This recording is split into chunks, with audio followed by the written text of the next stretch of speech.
Hello everyone, thank you for listening to my story. If you haven't fallen asleep yet, you might as well listen to this story, and maybe you will fall asleep soon. Before listening, please like and subscribe first. Of course, the premise is that you really like my content. If you have any thoughts or feelings, please leave a message below. Your opinions will really help me grow. Okay, enough chit-chat. Let's get started. At 2:17 in the morning, my cell phone vibrated on the bedside table like a miniature bomb that could explode at any time. When I touched the screen, my fingertips were still stained with mechanical oil. I was disassembling a gear set model before going to bed, and this habit cannot be changed.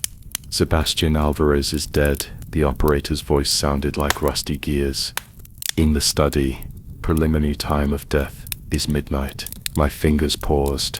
Sebastian, the most famous antique clock collector in Madrid, bought the 1830 French carved clock for €3 million at an auction last month.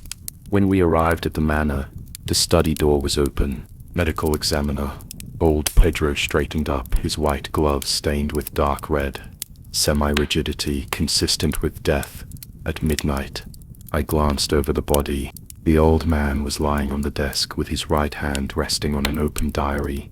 There was half a piece of verdigris stuck between his fingers, as if it had been picked off from somewhere. Then I saw the clock. It stood in a glass display case in the center of the room, its walnut case carved with grapevines. Its hand stopped at 3 o'clock. The minute hand was broken in half, and the glass cover had spiderweb-like cracks. Old Pedro coughed and said, "The clock stopped. Maybe it was hit during the crime." I didn't say anything.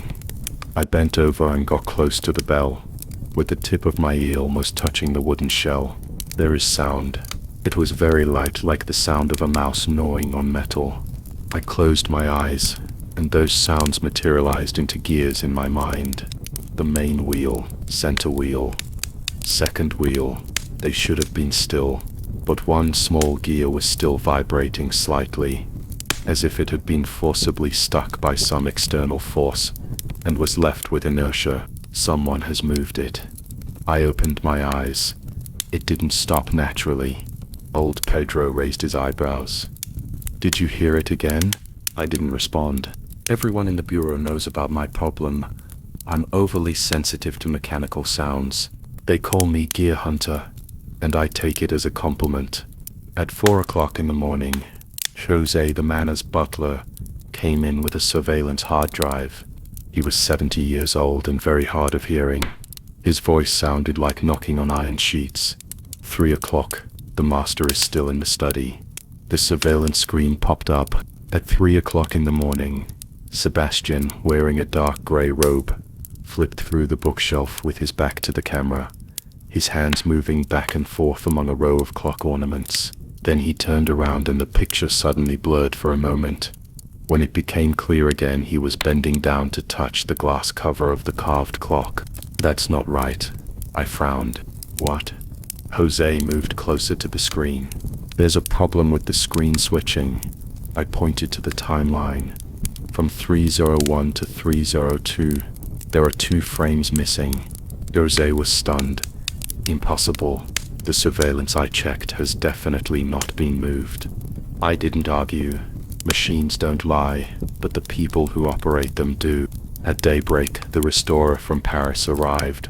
Ellie Poirot was wearing a light gray turtleneck sweater, and her wrists were stained with motor oil, as if she had just come straight from the workbench.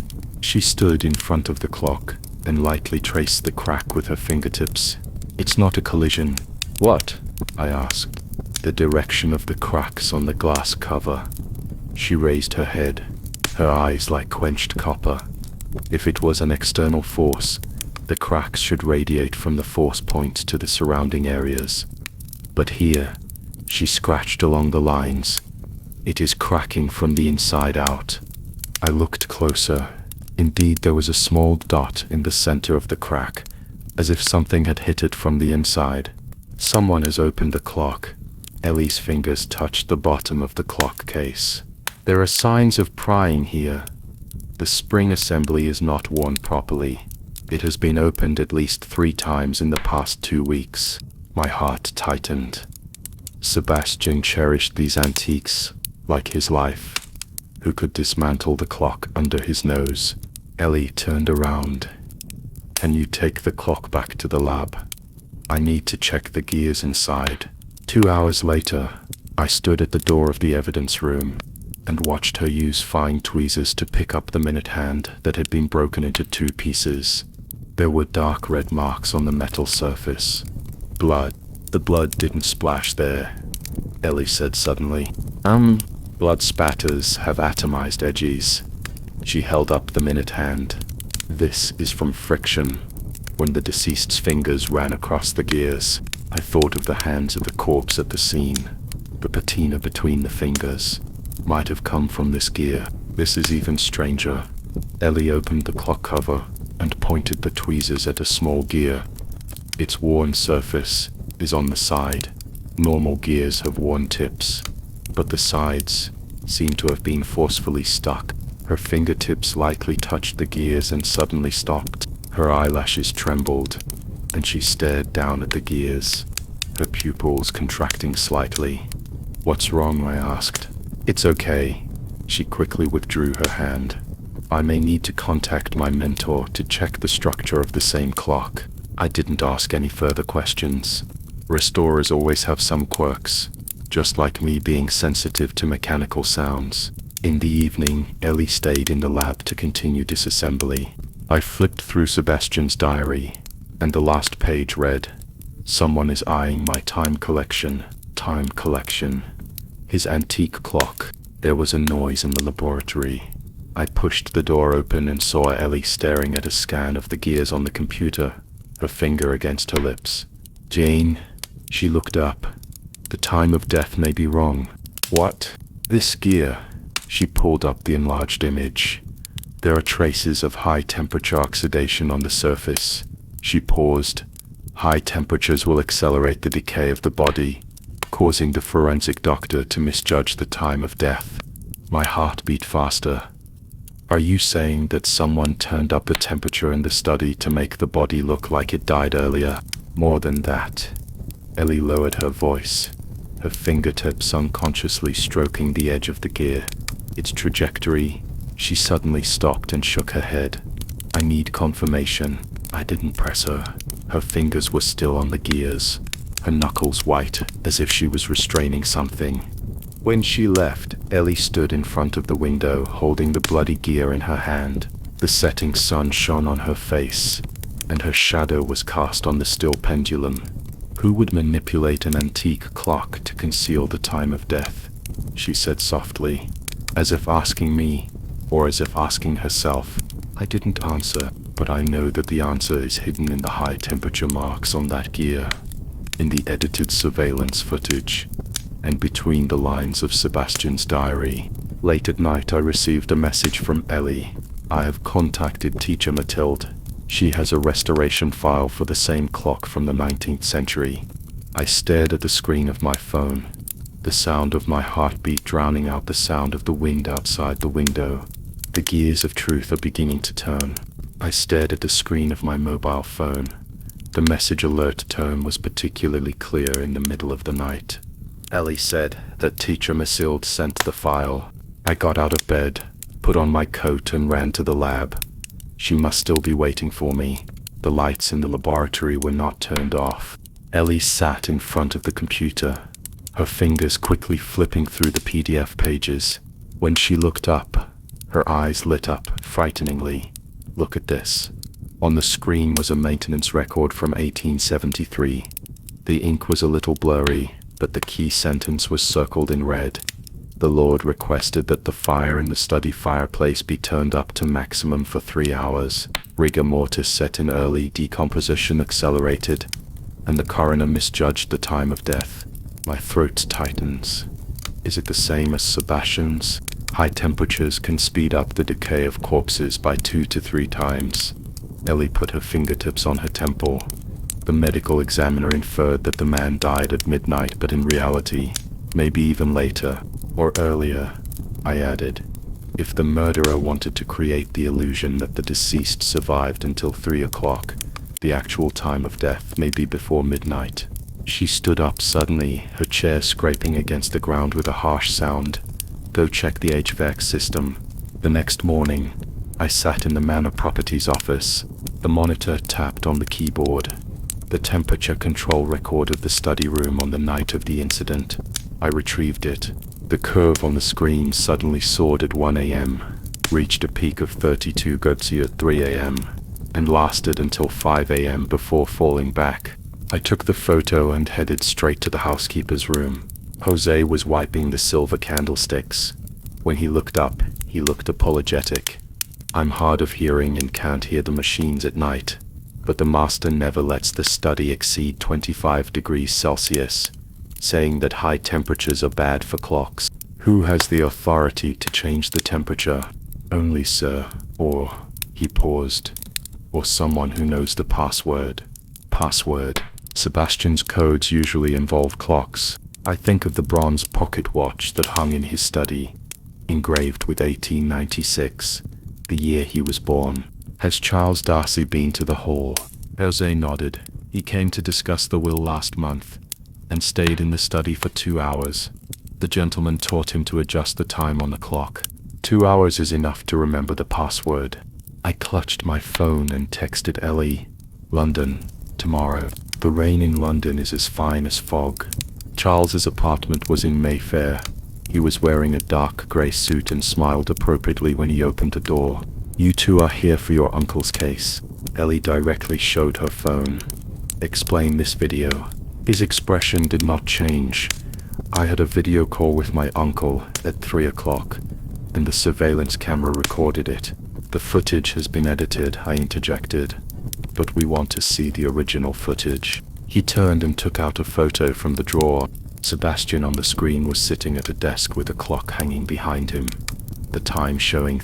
Ellie leaned over and pointed her finger at the clock face. The scale is wrong. What? It's a table clock made in London in the 19th century. The 12 o'clock mark is a rose. The one in your photo is an iris. She took out her phone and looked up the information. Sebastian's study clock was made in a Paris workshop. It's carved with roses. Charles Adams' apple moved. Maybe it was the angle when I took the photo. Also, Ellie zoomed in on the edge of the photo. It's overshot here. It's like the face is pasted onto the background. He didn't answer, but turned to the wine cabinet. Would you like a glass of whiskey? I took the opportunity to look at his collection. There were 7 clocks in the glass cabinet, and the bronze clock in the innermost one attracted me. When I touched it, the metal casing vibrated slightly. The frequency was 0.2 Hz faster than a normal clock. This clock is nice. I pretended to admire it. Geneva, 1880. He turned around with the glass in hand. Any questions? No problem. I withdrew my hand, my heart beating faster. The antique clock at the crime scene was also vibrating at an abnormal frequency. On the return flight, Ellie flipped through the copy of the diary. Sebastian wrote, "Someone is watching my time collection." The time collection should refer to these antique clocks. He may have discovered that someone was trying to steal it or murder for money. She closed the book. I'll go back to Madrid and check the study again. 2 hours later, she sent me the photo. The old diary in the bookcase mezzanine has even more sloppy handwriting. Charles asked about the 18th century bronze clock 3 times, saying he wanted to study the mechanical structure. I stared at the photo and felt a chill on the back of my neck. When we met at the hotel in the evening, Ellie's eyes were burning. The high temperature misled the time of death. The video was edited to forge evidence of survival, and the clock was tampered to cover up the real time of the crime. This is a scam about time. I nodded. The murderer knew Sebastian's habits, could change the HVAC code, and was familiar with the structure of the clock. Charles, we said at the same time. The rain is still falling outside the window, and the watermarks on the glass are like a distorted timeline. Ellie suddenly held my hand, her palms full of sweat. Tomorrow, I have to restore the mechanical process of that antique clock. The wear marks on the gears and the influence of high temperature all need to be restored again. I understand what she means. The truth is hidden in every turn of the gears and in the tampered time. And the person who carefully designed the scam may be watching our every move at this moment, waiting for the opportunity to strike back.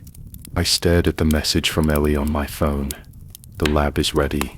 The rain had not stopped, and the air in Madrid smelled of rust, much like the bloodstains on the carpet at the crime scene. When the laboratory door opened, Ellie's white coat was stained with machine oil, and she was holding half a copper gear in her right hand. Come. She pulled me to the operating table. On the table was the antique clock that had been brought back from the manor. Ellie pulled up the scanned image of the gears under the microscope. There are fresh scratches on the teeth, and the direction is counterclockwise. Someone used a tool to jam it. She pointed to the temperature control box in the corner. I simulated the environment where the HVAC was set to 35 degrees on the night of the incident. I took a closer look. The red light on the temperature control box came on and the pendulum began to swing. Ellie picked up a thin steel needle with tweezers and aimed it at the gap between the gears. 3, 2, 1. The moment the needle tip touched, the pendulum suddenly stopped, and the hour hand stopped at exactly 3 o'clock. Same as the scene. My throat tightened. Ellie took off her gloves and rubbed her fingertips along the inside of the clock case. The blood splatter here is in a splattering pattern, which means that the clock was stopped after the victim was killed. The gears got stuck before the blood coagulated. The phone vibrated in my pocket. It was the news from medical examiner Lucas. Sebastian's medical examination report has been retrieved. The smell of disinfectant in the hospital corridor was so choking that it was hard to open one's eyes. When I knocked on Fernando's office door, he was staring out the window at the rain, his fingers clicking on a pen. "You looking for me?" His voice trembled. I slapped the medical report on the table. The deceased has no heart problems. His pupils shrank. Who changed the temperature of the HVAC system that night? I took a half step forward. Someone put pressure on you, didn't they? He stood up suddenly, and the chair hit the wall. I just adjusted the dosage of the sedative. Charles said that the old man has been suffering from insomnia recently, so he asked me to prescribe 2 more pills. Can opening 2 more tablets kill someone? I didn't kill him, he yelled, then deflated. But he did ask me if high temperatures would affect the time of death during the autopsy. The phone vibrated in my palm. Ellie sent me a video titled Dual Clock Synchronization Analysis. I hid in the stairwell and clicked it. In the picture, Ellie is sitting in the laboratory of the Paris Watch Association, and on the screen is the 3 o'clock video provided by Charles. She used software to zoom in frame by frame, and the edge of the clock in the background was bluish-gray. This was superimposed in post-production. He recorded the empty scene of the study in advance, and then pasted another synchronously running clock on it, so the 12 o'clock scale changed from rose to iris. The dead man's face, AI face swapping. Her voice was as cold as an ice cone, but the software detected a timestamp gap. The 2 videos are 3 hours apart. I took out my pocket watch and saw the second hand ticking. It was time to close the net. I sent a message to Charles. Inheritance distribution meeting tomorrow morning at 10 o'clock in the manor study. He responded with an OK followed by a coffee cup emoji. The next morning, I crouched behind the study curtains and taped a tiny audio capture device to the back of an antique clock. Ellie stood at the door, holding a wooden box in her hand. Inside was the restored gear set. At 10 o'clock, Charles pushed the door open. He was wearing a dark grey suit, his cufflinks gleaming with a cold light. "Inspector Holmes, Miss Poirot," he nodded. "About the inheritance. Let's talk about time first." I interrupted him. "You changed the HVAC temperature to speed up the decay of the body and mislead the time of death during the autopsy. You used AI to change the face and superimposed 2 clocks to fake the 3 o'clock video. You stopped the antique clock to cover up the real time of the crime. His smile froze on his face. Do you have evidence? Evidence? Ellie opened a wooden box, and the gears glowed dark red in the sunlight. This is the steel needle you used to stop the clock. Your fingerprint is on it.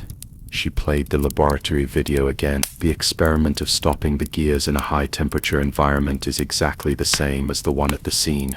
I pressed the play button on my phone. His voice came from the recording. As long as the time of death is postponed to 3 o'clock when the will takes effect, the time collection will be mine. His face turned pale instantly. Dr. Fernando's testimony, I added. He said you asked about the effects of heat on autopsies. He suddenly rushed to the window, but was pressed against the wall by the police guarding outside. The metallic sound of handcuffs broke the silence of the study. Ellie touched the antique clock and whispered, Sebastian actually died before midnight. I was looking at the rain gradually stopping outside the window when my phone vibrated again. Lucas sent a message to supplement the autopsy report. I need you to come to the autopsy room tomorrow. The temperature curve is abnormal. After the rain, the sky cleared, and the pendulum suddenly moved. Tick, tick. It was as if time was speaking the final testimony for the deceased. When I pushed open the door to the autopsy room, Lucas was bending over a microscope. He didn't look back, but picked up a slice of tissue with tweezers. The level of decay of the stomach contents is wrong. I looked closer and saw that the remaining food fibers on the glass were an unnatural burnt brown color. The original time of death was estimated to be midnight based on the body temperature, but the mashed potatoes in the stomach. He checked the temperature control records. Between 2 and 4 in the morning, the body was heated to 38 degrees in the incubator on the inspection vehicle. I pressed my fingers against the table. Second heat treatment. Yes. He tapped on the computer.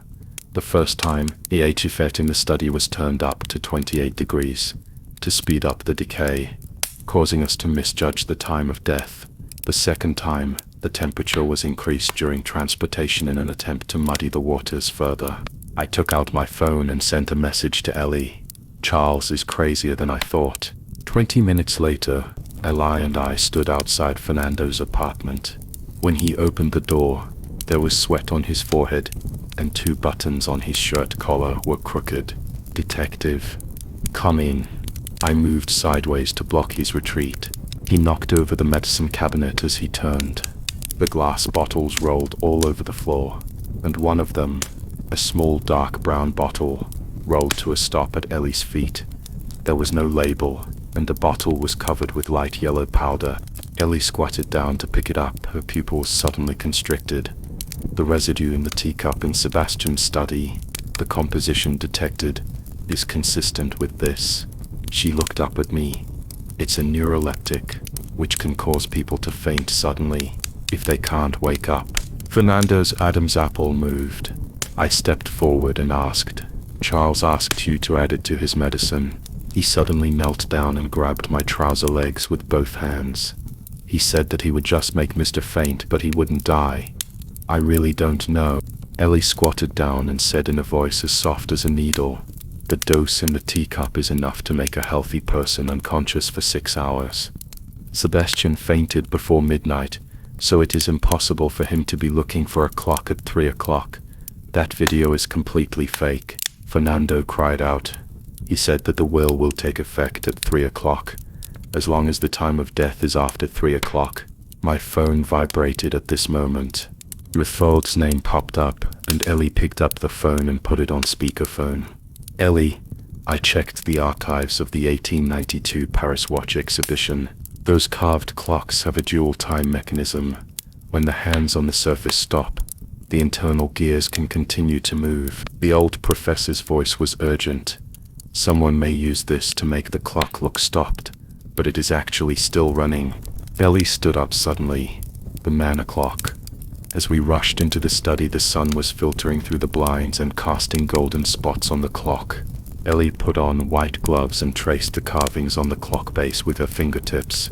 Here, She grabbed a protrusion and pulled it hard. The base cracked, revealing the gear set hidden inside. I looked closer and saw dark brown blood in the metal teeth marks. Ellie closed her eyes and gently stroked the gears with her fingers. The wear is new. Someone adjusted the hands after midnight, then stopped the surface gears, and then used bloodstains to cover the traces of the gears turning, so that we would think the clock stopped at 3, when in fact, the actual clock never stopped. She opened her eyes. The hands on the surface pointed to 3 o'clock, but the internal gears were still running. Charles wanted us to believe that death occurred after 3 o'clock, but the actual time of death, before the will takes effect, I continued. At this moment, the tape in my pocket was hurting me. That was something Fernando forced upon me before he was arrested, saying it might be useful. I pressed the play button, and after the electric sound, I heard Charles's whisper. As long as the clock stops at 3 o'clock, the corpse will lie. The will takes effect at 3 o'clock, and his death must be after 3 o'clock. Ellie paused on the clock. The will takes effect at 3 o'clock, but Sebastian's lawyer said that the will takes effect at midnight. I stared at the clock, the gears gleaming coldly in the dark. He tampered with the time when the will came into effect. Or... Ellie suddenly reached out to touch the interlayer of the clock base, and her fingertips touched the edge of a piece of paper. Someone already knew that he would do this. Her fingers trembled slightly, but she did not pull them out. The wind outside the window blew up the curtains, and the clock suddenly began to swing. Tick-tock, tick-tock. This time, what I heard was not the sound of time, but the sound of a secret cracking. I stared at Ali's fingers. She was holding a half-yellowed piece of letter paper, and her knuckles were turning blue from the force. "It's in Sebastian's handwriting," she said, her voice tense. "It's addressed to Isabel Alvarez." I took a closer look. The ink on the letter was a little smudged, but the handwriting was neat. "If anything happens to me, please leave the time collection to you for safekeeping. They are not just watches, but my lifelong protection." "Who is Isabel?" I took out my phone. "I'll ask the technical team to check." "No need." Ellie had already dialed the number. "Louis Duran, the weirdo at the National Archives. He can go through 300 years of birth records in 3 hours." As the call went through, I could hear the rustling of papers in the background. "Isabel Alvarez." Louis' voice was like rusty gears. "She is the only daughter of Sebastian's deceased sister. She moved from Barcelona to the Canary Islands 3 years ago." Wait. The sound of paper tearing pierced my ears. The family contract of 1872. The marriage agreement between Alvarez and Darcy was completely invalidated in 1880 because Darcy forged the deed. He suddenly raised his voice. Charles Darcy, who signed the will now, had his family tree forged in my... I squeezed my phone. Ellie stroked the letter paper with her fingertips. "So Charles is not the legal heir at all. He needs the will to take effect after 3 o'clock." I remembered Fernando's recording. In this way, even if the will is forged as long as the time of death is correct, the inheritance can be obtained. Ellie suddenly held my wrist and said, "It's Isabel's call." There was a female voice on the other end of the phone, with the salty taste of the sea breeze.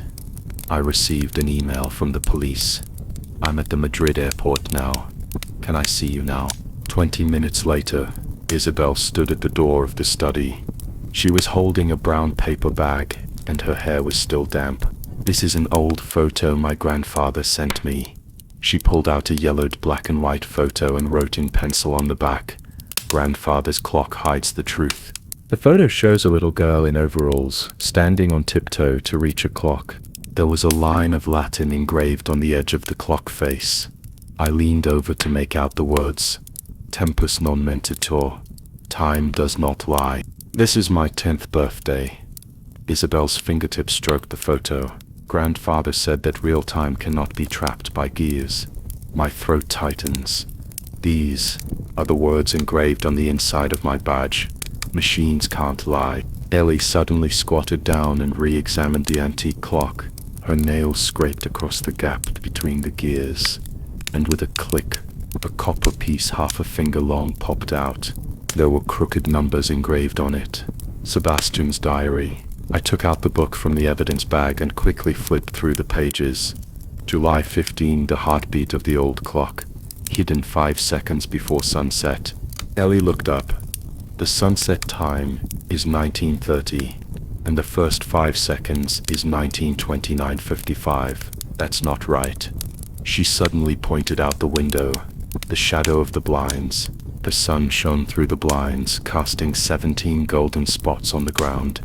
I counted 17, corresponding to 17:30:05. Ellie rushed to the fireplace and pried open the third brick. Key. The door of the basement storage room was badly rusted. I kicked it 3 times before it opened. The smell of mold and rust came out. More than 30 antique clocks stood neatly on the wooden rack, and each clock base had a note attached. Swiss bank account 2034, London Vault A7. This is the time collection. Isabel's voice trembled. Grandfather said that clocks are containers of time and also containers of secrets. The lights in the interrogation room were so bright that it was hard to open your eyes. Charles's suit was wrinkled, but he was still smiling. You think I just want the money? If Isabel had given those clocks, she would have locked them in the safe. He leaned forward. Sebastian doesn't understand that clocks need to be touched, adjusted. Time was tampered with to kill people. I interrupted him. He was silent. On the day the clocks were returned, Isabel tied a velvet ribbon around each one. Ellie stood in the study, staring at the antique clock that stopped at 3 o'clock. Want to try it? She said suddenly. I didn't react. She had already reached out and gently moved the pendulum. Once, twice. The pendulum swung more and more steadily, and the tick-tick sound was particularly clear in the empty room. It's alive, Isabel whispered. At this time, footsteps were heard in the corridor. Very slowly, as if someone stopped at the door and then slowly walked away. Ellie's hand hovered over the pendulum. The light from outside the window came in obliquely, casting our shadows on the wall, overlapping with the clock that was turning again. Who is watching? This question is like a thin needle, piercing into the evening breeze. I rubbed my sore eyes. The coffee at 3 in the morning had already gone cold, with brown grounds at the bottom of the cup. The sound of footsteps in the corridor last night was like a needle pricking my temple. Ellie's back was stretched out by the moonlight as she squatted in front of the antique clock. There was rust on her fingertips from when she had just moved the pendulum. Someone has touched it, she said suddenly, her voice like a taut spring. The pendulum's inertia's wrong. I took out my phone and looked through the surveillance records. The infrared camera captured a blurry image at 2:17 a.m. A dark shadow stuck to the clock, with its hand raised up and then put down, staying there for only 23 seconds. It's not Charles. Ellie came over to take a look. His watch has luminous hands. And this part, she pointed to the shadow on the screen. There is no reflection. I sent the surveillance screenshots to the technical team. The sound of the keyboard was particularly loud in the empty study, just like the last tremor of an old clock before it stopped. Isabel's scream came from the storeroom. When we rushed over, she was clutching a walnut clock, with metal shavings like fine sand seeping out of the cracks in the clock case. It just shook a little. Her fingers trembled, like it was coughing. Ellie took the clock and gently pried open the bottom cover with her fingernails. There was a thumb-sized copper box stuck between the gears. When the spring bounced, a miniature recorder rolled out. Play. She turned the clock towards me. Amid the noise of the electric current, the sound of rustling papers was heard first. Then came Sebastian's voice, hoarse like an old smoker. If you hear this, it means I have been betrayed. Please believe those 2 women. They can hear the sound of time. Isabel's tears fell on the clock case. My grandfather always said that clocks can talk. She sniffed. It turns out he had a backup plan. Jose knocked on the door very softly, as if he was afraid of waking something. He was holding a piece of blue cloth in his hand, the edges of which were frayed. Miss, he bowed to Isabel. I remembered something. The old man's Adam's apple moved. On the night of the crime, I got up to get some water and saw Mr. Charles in the corner of the study. He pointed to the wall behind the tapestry. There was a secret compartment on that wall. He took out a black leather book, tore off a few pages, and threw them into the fireplace. You didn't say that? I asked. I'm old. He looked down at his shaking hands. My hearing is bad and my eyesight is blurry. I thought it was the master's private matter. Isabel held his hand. It's not too late now. Lucas's call came at just the right time. As soon as I'd entered Jose's testimony into the system, my phone started vibrating so much that my palms were numb. Jane, he said quickly, there's something wrong with the blood on the gear. The lights in the lab were blindingly white. Lucas slapped the report on the table. The deceased's blood is type A, and the other is type AB. It matches Charles's DNA. He pushed his glasses. Combined with the doctor's testimony, Charles did touch the clock after faking the time of death. He cut his hand, Ellie said suddenly. There are new scratches on the edge of the gear, which match the wound on his right index finger. I dug out the video of Charles's interrogation. In the picture he was wearing a neat suit, and when he said, I have never been to the study, his right hand was hidden under the table. The closing ceremony was scheduled to take place in the manor hall. When Isabel handed the keys of more than 30 clocks to President Mathilde, the sunlight was shining through the stained glass, casting colorful spots on the clock cases. These containers of time should be listened to by those who truly know how to protect them. Her voice was soft, but it sounded like a hammer hitting a copper bell. Ellie stood in front of the stopped antique clock. Wearing gloves, she used tweezers to pick up a spring. It was urgently shipped from Paris and was the same model produced in a click. The spring snaps into the slot. She took a deep breath and placed her fingertips on the pendulum. Once, twice. Tick-tock.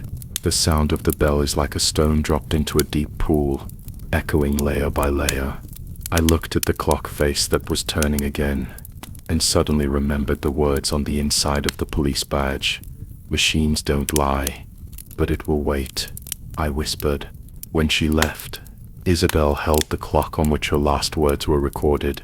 She walked at the end, her shadow stretched long by the setting sun.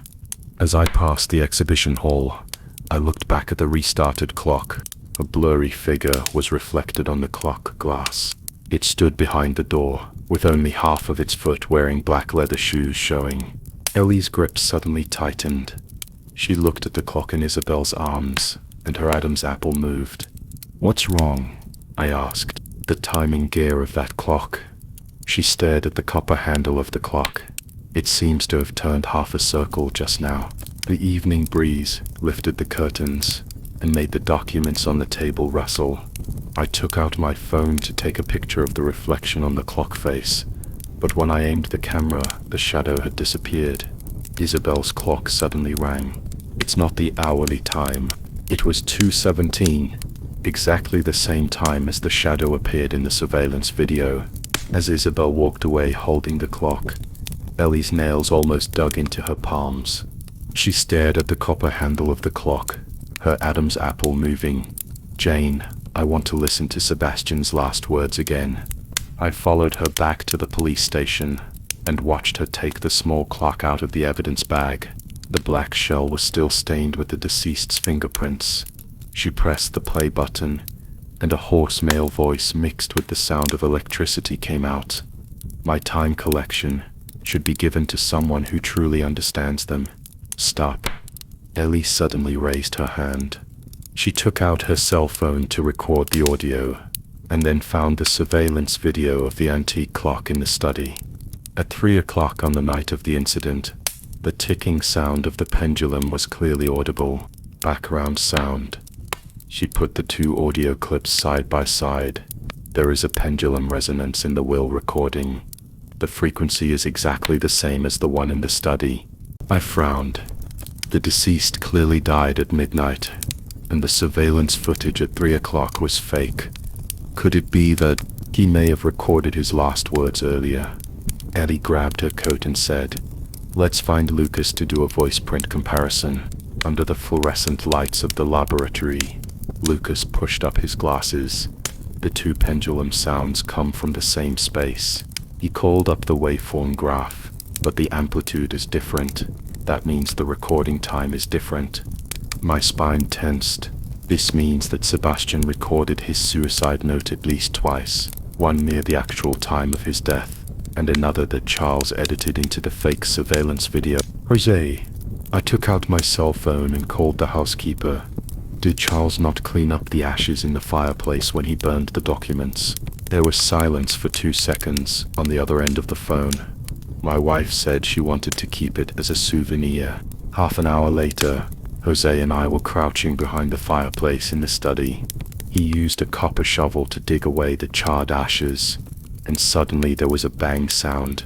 A piece of unburned paper was stuck in the gap between the bricks. I put on gloves and picked up the remaining pieces. The edge of the paper was still scorched, and one could vaguely see the words in pen. Delivered to Alvaro. Location: Old Bell Tower. Alvaro Vega. Jose leaned against the wall, trembling. The master has been going to the old town recently. He said he was going to see a watchmaker. The Old Bell Tower is located in the most dilapidated area of Madrid, and the walls are peeling like gnawed bread. When Ellie and I pushed open the door, the dust made us cough. Not for sale. A male voice came from the corner. The man in the coarse apron straightened up. It was Alvaro Vega. He was holding half a gear in his hand, and his hands were covered with oil and mud. Ellie didn't respond, but took out a piece of copper from her bag, a spare part she took out from the antique clock in the study. Alvaro's pupils suddenly contracted and the gears fell to the ground with a clang. How did you get this? His voice was tense. Sebastian's clock. Ellie squatted down and picked up the gear. It needs to be repaired. Alvaro stared at the copper piece for 10 seconds, then suddenly took off his apron and threw it into the toolbox. Come with me. He led us to the inner room, where 7 antique clocks of similar styles were placed in a glass cabinet. He asked me to identify these. He said they were time collections, but the numbers and origins didn't match. What's so special about it? I asked. Structure. Alvaro pointed to the clock on the far left. Ordinary pendulums are simple pendulums, but these have double resonance structures. Only the royal family made them in secret in the 19th century. He suddenly shut up and lowered his head to wipe the table. You shouldn't touch these. Ellie pretended to look for tools and ran her fingers across the bottom of a clock. This kind of design, only that old gentleman would understand, right? Alvaro's hand paused. When he looked up, a thin layer of sweat appeared on his forehead. Don't ask. At 10 o'clock that evening, Ellie and I sneaked back to the bell tower. The moonlight leaked in through the broken window, illuminating the new lock on the iron door of the basement. Alvaro had clearly said during the day that he never locked the door. Ellie used a paper clip to pick the lock, and inside were 12 neatly arranged wooden boxes, each with a number and a Latin label. She pried open the third opening, and the glare of metal made me squint. It was a mechanical device that looked just like the study clock, but with smaller gears and a detailed star map engraved on the inside of the dial. She gently moved the minute hand. Amid the sound of gears turning, a line of words suddenly appeared on the clock face. Tempus non mentitur, sed qui odiat, veritas revelabitur. Time does not lie, but only those who listen can hear the truth.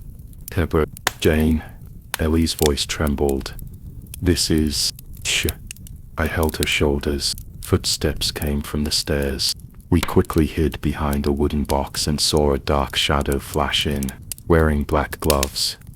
He opened the 5th box with familiarity, and took out a silver pocket watch.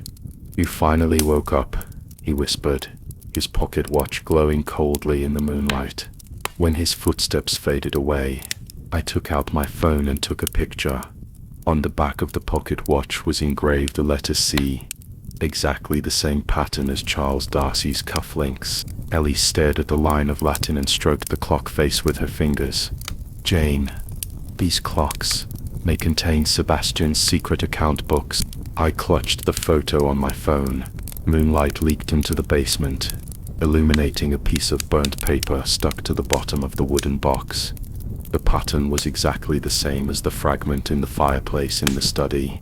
When Ellie and I emerged from Alvaro's basement, the backs of our necks were still covered in dust. The moonlight made her face look white, and she held tightly in her hand the photo of the pocket watch with the letter C on it. He said during the day that he never locked the door, she said suddenly, but the teeth of the new lock are made in Germany, the same brand as the lock in Charles's office. I didn't respond. At 2 o'clock in the morning, the streets of Madrid were as empty as a well. Our footsteps hit the wall and bounced back. The next morning, the doorbell of Ellie's studio rang urgently. Alvaro stood at the door, his collar wrinkled like a ball of paper, his eyes staring at the canvas bag in her arms. Yesterday, maybe I dropped something. His Adam's apple moved. Ellie said nothing and pulled out a leather-bound account book from her bag. The cover of the account book was worn to a shine, and there were coffee stains on the corners. They slipped out of his apron pocket when he was squatting in the basement to lock the door last night. Alvaro rushed over and tried to snatch it, but I blocked him. It is the citizen's duty to cooperate with the investigation. I showed my ID. His fingers trembled 3 times on the account book, and suddenly he lost his temper. Don't look at it, they are all old accounts. Ellie ignored him and turned to the last page. When the ultraviolet light swept across the paper, dark brown words crawled out of the ink like awakened snakes. In May 2020, an anonymous account purchased 12 18th century double resonance clocks, which were not registered. She read aloud, "Note, used to protect the key of time." Alvaro's face turned pale instantly. He picked up the wrench on the table and slowly put it down. Sebastian said that these clocks can't be exposed to light. My phone vibrated in my pocket. Mathilde's video call popped up, and the exhibition hall of the Watch Association behind her was flashing with cold light. "Ellie, the Geneva Museum just sent an encrypted email. When they were cleaning the warehouse, they found the manuscript fragments of 19th century watchmaker Henry Durand." She pushed her glasses. It mentioned the key of time, a mechanical key that can activate the mechanism hidden in the clock body and record the real information at a specific moment. Ellie dug her fingers into the edge of the ledger. Is it related to Sebastian's clock? The manuscript says that the batch of double resonance clocks were specially made by Durand for Louis XVI. Mathilde lowered her voice. Each clock has a time memory hidden in it, and it can only be heard when activated with a key. Hear what? I interrupted. Mathilde, in the video, was suddenly called away. She hurriedly said, "I'll contact you after I finish checking the files." And the screen went black. Almost at the same time, Ellie's phone lit up. It was a message from Louis Durand. I looked up the history of clockmaking in the 19th century, and there is indeed a record of the key of time in Durand's personal notes. His voice trembled with excitement. It is a micro-mechanism. After being embedded in the clock body, it will record the environmental data at the time through the vibration of the gears, temperature, humidity, and even what? Ellie demanded. Even the time of death. Louis' voice suddenly became lighter. The notes mentioned that Louis XVI's watchmaker once used this mechanism to record the real time of death for a nobleman. Ali and I looked at each other. The tampered HVAC system in the study, the stopped antique clock, the falsified time of death. All the fragments suddenly began to rotate, forming a vague outline. At 3 o'clock in the afternoon, Alvaro was taken back to the police station.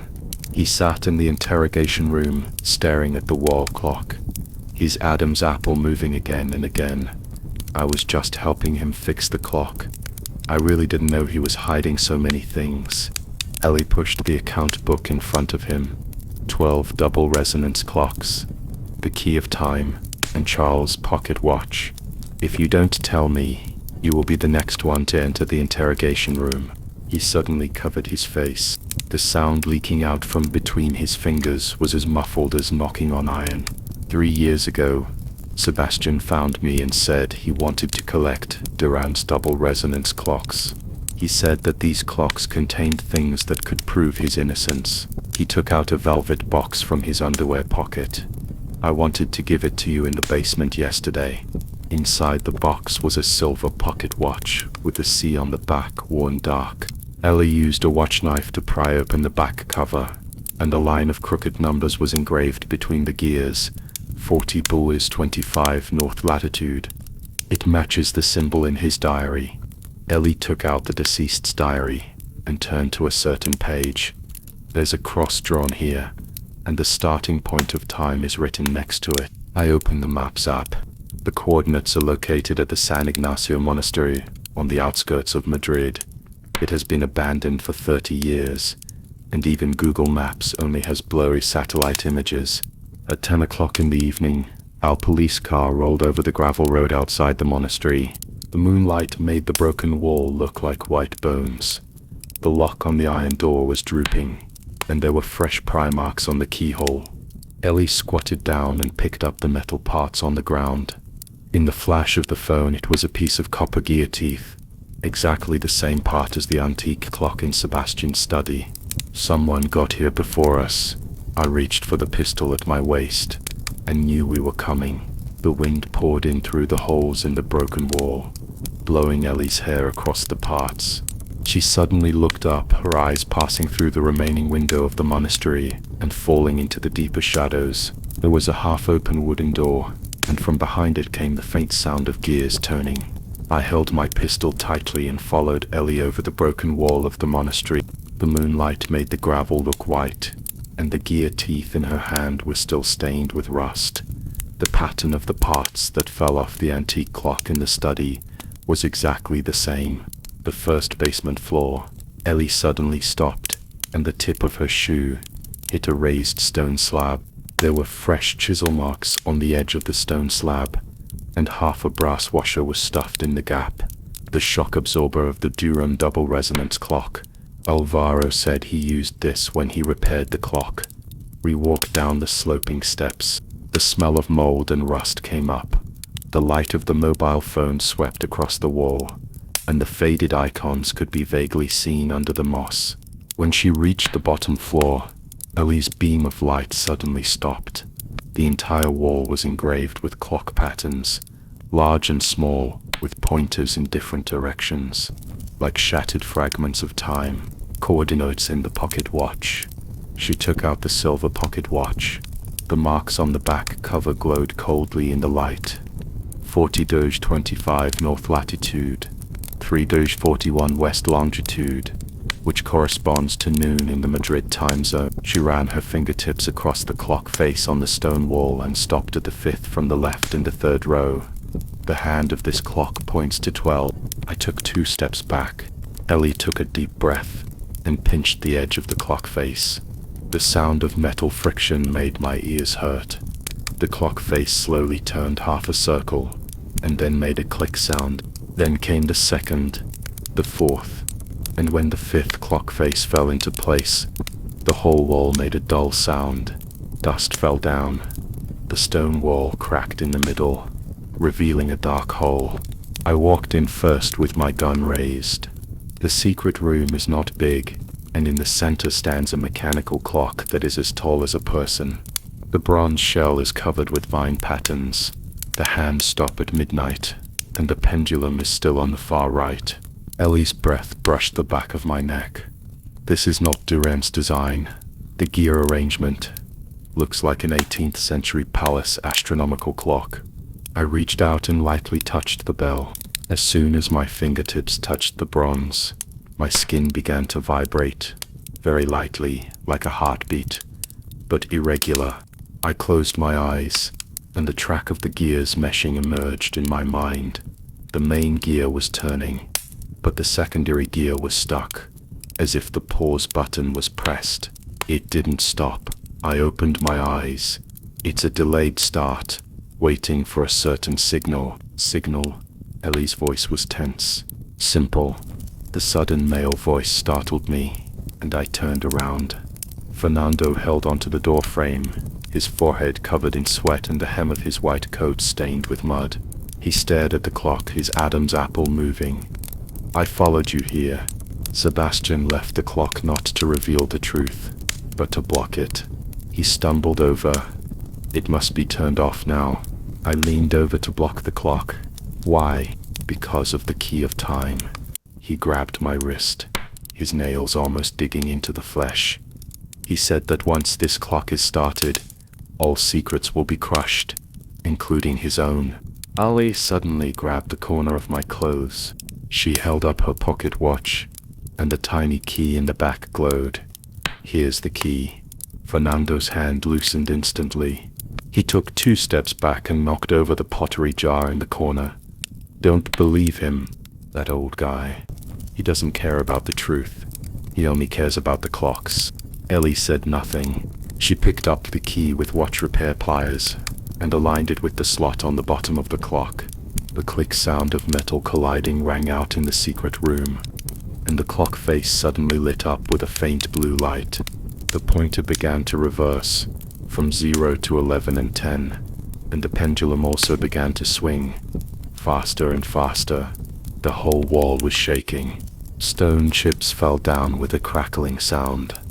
Ellie held my shoulders and looked up at the wall. A dark brown inscription gradually emerged on the originally blank space. "What this bell records is the sin of my life." The mechanical time signal suddenly sounded. It was Sebastian's voice, with a crackling sound of electricity. "If you hear this, it means that I can no longer tell everything in person. 30 years ago, I made a deal with the Time Collection. Those clocks contained other people's lives. Now they must be sealed again, forever." The bell stopped abruptly. All that was left in the secret room was our rapid breathing. Ellie's fingers were still on the clock. She suddenly whispered. "Charles said in prison, 'You think I'm just in this for the money? I just don't want those clocks to fall into the hands of people who don't understand them.' Now I understand." She looked up at me, her eyes shining in the dark blue. "The collection of time has never been the clocks themselves, but the things they contain." "Shh." I held the back of her hand. There was a slight click coming from the crack in the wall, as if something was triggered. Ellie looked up, following my gaze, and saw a very thin crack spreading along the edge of the inscription on the stone wall like a snake. After the vibrations in the chamber stopped, Ellie noticed that in the crack on the stone wall, the outline of a half-broken brass gear was vaguely visible. The vibrations in the chamber stopped, but the stone chips continued to fall, settling into the back of my neck, making it painfully cold. Jane's hand was still on my back. We looked up at the stone wall and saw a crack. At the edge of the inscription, "What this bell records is the sin of my life," that was crawling downwards like a snake. I let go of Jane's hand and took out the watch repair tweezers I carried with me. At its widest point, the crack is about half the size of a grain of rice. Insert the tip of the tweezers and pry gently. Click. The slab moved. It's not big, just the size of a fingernail, but it's enough for me to pinch the edge. I held my breath and slowly pulled it out. The stone powder fell down, revealing a black hole with an iron box stuck inside. The iron box is not big and can be held in the palm of your hand. The surface is rusty, but the edges are polished very smoothly, as if they have been touched repeatedly. I used tweezers to pry open the lid, and the sound of metallic friction made my ears hurt. There are 2 things in it: an old notebook with a greasy leather cover and curled corners, and a brass badge with a small gear embedded in it, and a crossed key engraved in the center of the gear. I opened my notebook. The words on the first page were written in pen, and the ink was a little blurry. "If the key is activated, it means that I can no longer stop them. Punctuality will..." A hoarse voice came from behind. I turned around and saw Fernando slumped on the ground, his white coat stained with mud, and sweat from his forehead dripping onto his collar. He stared at the badge, his pupils shrinking to pinpoints. That's the symbol of the punctual society. He made a gurgling sound in his throat. I didn't tell the truth. Charles was not the mastermind. I helped him change the autopsy report, because the people from the punctual society found me. They said that Sebastian was going to betray the organization and make the time collection public. What organization? Jane squatted down and held his shoulders. Fernando suddenly grabbed her wrist and said, "They are not good people. Sebastian joined the timekeeping society 30 years ago and exchanged those clocks for resources. Later he wanted to quit, saying that someone's life was hidden in the clock. The organization sent me to keep an eye on him, but Charles, that idiot, took action in advance for the money, and now they want to silence me." I clutched my notebook. The punctual club, the time collection, the transaction from 30 years ago. Sebastian mentioned it in the recording. Jane stood up suddenly and walked towards the clock. Her fingertips slid along the side of the clock and stopped at 9 o'clock. "There's a groove here." She pried open a piece of copper, revealing a lens the size of a fingernail. "Microfilm." She pulled off her latex gloves. "Lucas, can you handle this?" Technician Lucas said nothing, just nodded. He pulled a sealed bag from his toolkit and carefully placed the film inside, as if he were holding fragile glass. 2 hours later, Lucas's computer screen lit up. The picture is blurry, and the noise is like snow, but it is clear. At the door of the study there is a man in a black robe, holding a key in his hand, exactly the same as the one in my pocket watch.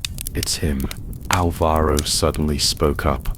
This always silent antique dealer was now pale, his nails digging deep into his palms. "The chief deacon of the Punctuality Society. 20 years ago, he came to my shop to buy an 18th century astronomical clock. Later, I heard that he was missing. I picked up the brass badge and held it up to the lamp. On the back is engraved a series of numbers and a line of Latin. Ad tempus occultum veritas dormit. In secret, the truth lies dormant." I murmured again. He had used this encryption method before when he cracked Sebastian's codebook. The numbers were coordinates, and the Latin was the hint. Coordinates. I took out my phone to check the map. The intersection of longitude and latitude falls in the old town of Lisbon, Portugal. There is an abandoned observatory there, which was owned by a nobleman in the 19th century and was later burned down. "It's time to go." Jane patted my shoulder. "It's not safe here." We filed out of the secret room. The night outside the monastery was very dark, with only moonlight leaking on the cobblestone road. As soon as I stepped out of the door, the car lights suddenly came on, so bright that I couldn't open my eyes. Squeak. The brakes squealed. The black car stopped 5 steps away, and the door opened. A woman in a dark windbreaker got out of the car. The streetlight shone on her chest, and the badge of the Punctual Club flashed a cold light. "Mademoiselle Poire," she said in a voice like an icicle, "you have gone far enough. Hand over the key." I subconsciously clenched my pocket watch tightly. The metal edge poked my palm, and the pain made me sober up. Otherwise, Jane stood in front of me with her hands on her waist. The woman didn't answer. She just stared at me. "The secrets in those clocks are more than you can handle. Hand over the keys. There's still time." The wind lifted the hem of her windbreaker. I saw a bulge on the side of her leg, the holster. "Let's go." Jane growled and pulled me in the opposite direction. There were footsteps behind me, and a woman's voice. "You will regret this." We got into Jane's police car. She stepped on the accelerator, and the tires sparked on the ground. In the rearview mirror, the woman's figure became smaller and smaller, but the badge on her chest was still flashing in front of my eyes. The watch was hot in my pocket. I fished it out, the key gleaming faintly on the back. Sebastian said that the clock contained other people's lives. Charles said that he didn't want the clock to fall into the hands of people who didn't understand it, so he would ask for the key when he got it. Has the real enemy already been among us? The coordinates of Lisbon were still lit up on the phone. What's there? Observatory. Or another secret? I held my pocket watch tightly and looked out at the night. The wind blew in through the window, making my eyelids hurt. The road ahead has just begun. I pinched the coordinates on my phone, my nails almost digging into the screen. Jane drove very fast. At 3 o'clock in the morning on the Madrid highway, only the headlights cut through the darkness. Alvaro's antique box was shaking on the passenger seat. It contained the 1892 Iberian Nautical Atlas that he had found in the store. He said that old Sebastian had bought the same model 10 years ago. It's still 3 hours to Lisbon. Jane glanced at me. Are you sure that coordinate is not a trap? The numbers on the back of the badge are from Sebastian's codebook. I fished out the copper badge, the moonlight shining through the car window onto the inscriptions. Ad tempus occultum, veritas dormit. When time is hidden, truth sleeps. He will not use an irrelevant encryption method. The Veracraft twice. Santa Maria Observatory. My grandfather repaired the clock there. It was destroyed after the fire in 1873. I heard that there is a clock cellar of the nobles buried in the foundation. He rubbed his hands. But Miss Poirot, the Anna Silva you mentioned, can you really believe it? I called up the chat history with Anna. The message she sent back at 2 in the morning contained only an address and one sentence. Be here before sunrise, or the punctual people will tear down the ruins. Jane swerved to avoid the truck, sparks flying from the tires. Look for her first when we get to Lisbon. When the car entered the old town, the morning mist covered our faces like a wet towel. Anna was standing in front of the iron gate of the ruins, wearing a faded denim jacket. When she saw us get out of the car, she threw the keys to us and said, "Follow me." There were old injuries on her finger joints, which were traces of long-term repair of ancient books. Only half of the bell tower of the observatory remains, and the broken walls are covered with ivy. I walked over the rubble and looked up at the top of the tower. The glass cover of the astronomical clock was broken, and the copper pointer stopped it. Don't move. I grabbed Alvaro, who was trying to touch the clock. Crouch down and gently run your fingertips across the gear shaft. There are fresh scratches beneath the rust. Dual time mechanism. I look up. Same as the one in Sebastian's study. Jane leaned closer. What do you mean? The main gear controls the time on the surface, and the auxiliary gear hides another set of running tracks. I closed my eyes, and the structure of Sebastian's clock emerged in my memory. Someone adjusted the auxiliary gear of this clock just 3 months ago. Anna suddenly spoke up. 3 months ago, the Punctual Club held a secret meeting in Lisbon. She pulled out a roll of parchment from her backpack and said, "Come with me to the library." The floorboards of the abandoned library creaked. Anna moved away the dusty bookshelf, revealing a secret compartment in the wall. The cover of the manuscript was printed with the emblem of the Timekeeping Society, and the handwriting had faded to brown. In 1799, the De La Rosa family commissioned a watchmaker to create a time contract clock. If the clock survives, the secret survives. If the clock is destroyed, the contract is broken. The restart procedure must be initiated. Restart the program? Jane frowned. It may be a mechanism to destroy secrets. I turned to the last page. Sebastian wrote about time collection in his diary. Could his clock also be a contract clock? Bite. The phone vibrated. It was a message from Isabel. I'm at the top of the tower. When we rushed back to the observatory, Isabel was standing in front of the broken clock. In her hand she held a letter, sealed with the Alvarez family crest. He didn't send it. She looked up, her eyes red as if she had been crying. The letter said that if anyone finds it here, it means it's ready. She took off a silver chain from her neck. The key pendant was exactly the same as my brass key, except that it was made of a different material. The moment the bell was inserted, the entire ruins began to shake. Rubble fell, and a crack appeared in the wall, revealing a staircase leading downwards. The underground chamber is smaller than expected. There were scattered gears hanging on the wall, and clock parts covering the floor. In the center is a bell-shaped tombstone with names engraved on the stone surface: Jean-Claude Dumas, Antonio Ferreira. All of them were the top watchmakers from the 18th to... I reached out and touched the stele. A mechanical voice suddenly sounded like an old record stuck. Time doesn't lie, but it chooses those who listen. Jane's gun clicked into place. I turned around. There was a figure sitting at the vent. The hem of his black windbreaker was covered in dust. He held the dagger, and the blade looked cold in the dim light. "You shouldn't have come here." When he spoke, the hairs on the back of my neck stood up. The voice sounded like it had been soaked in ice for 20 years. "Some secrets can't be taken back once you wake up." Jane stood in front of me. "Who are you?" He didn't answer. His eyes swept over the name on the tombstone and finally fell on the brass key in my pocket. The dagger turned half a circle in his palm and suddenly went back into the sheath. "Next time, I won't leave anyone alive."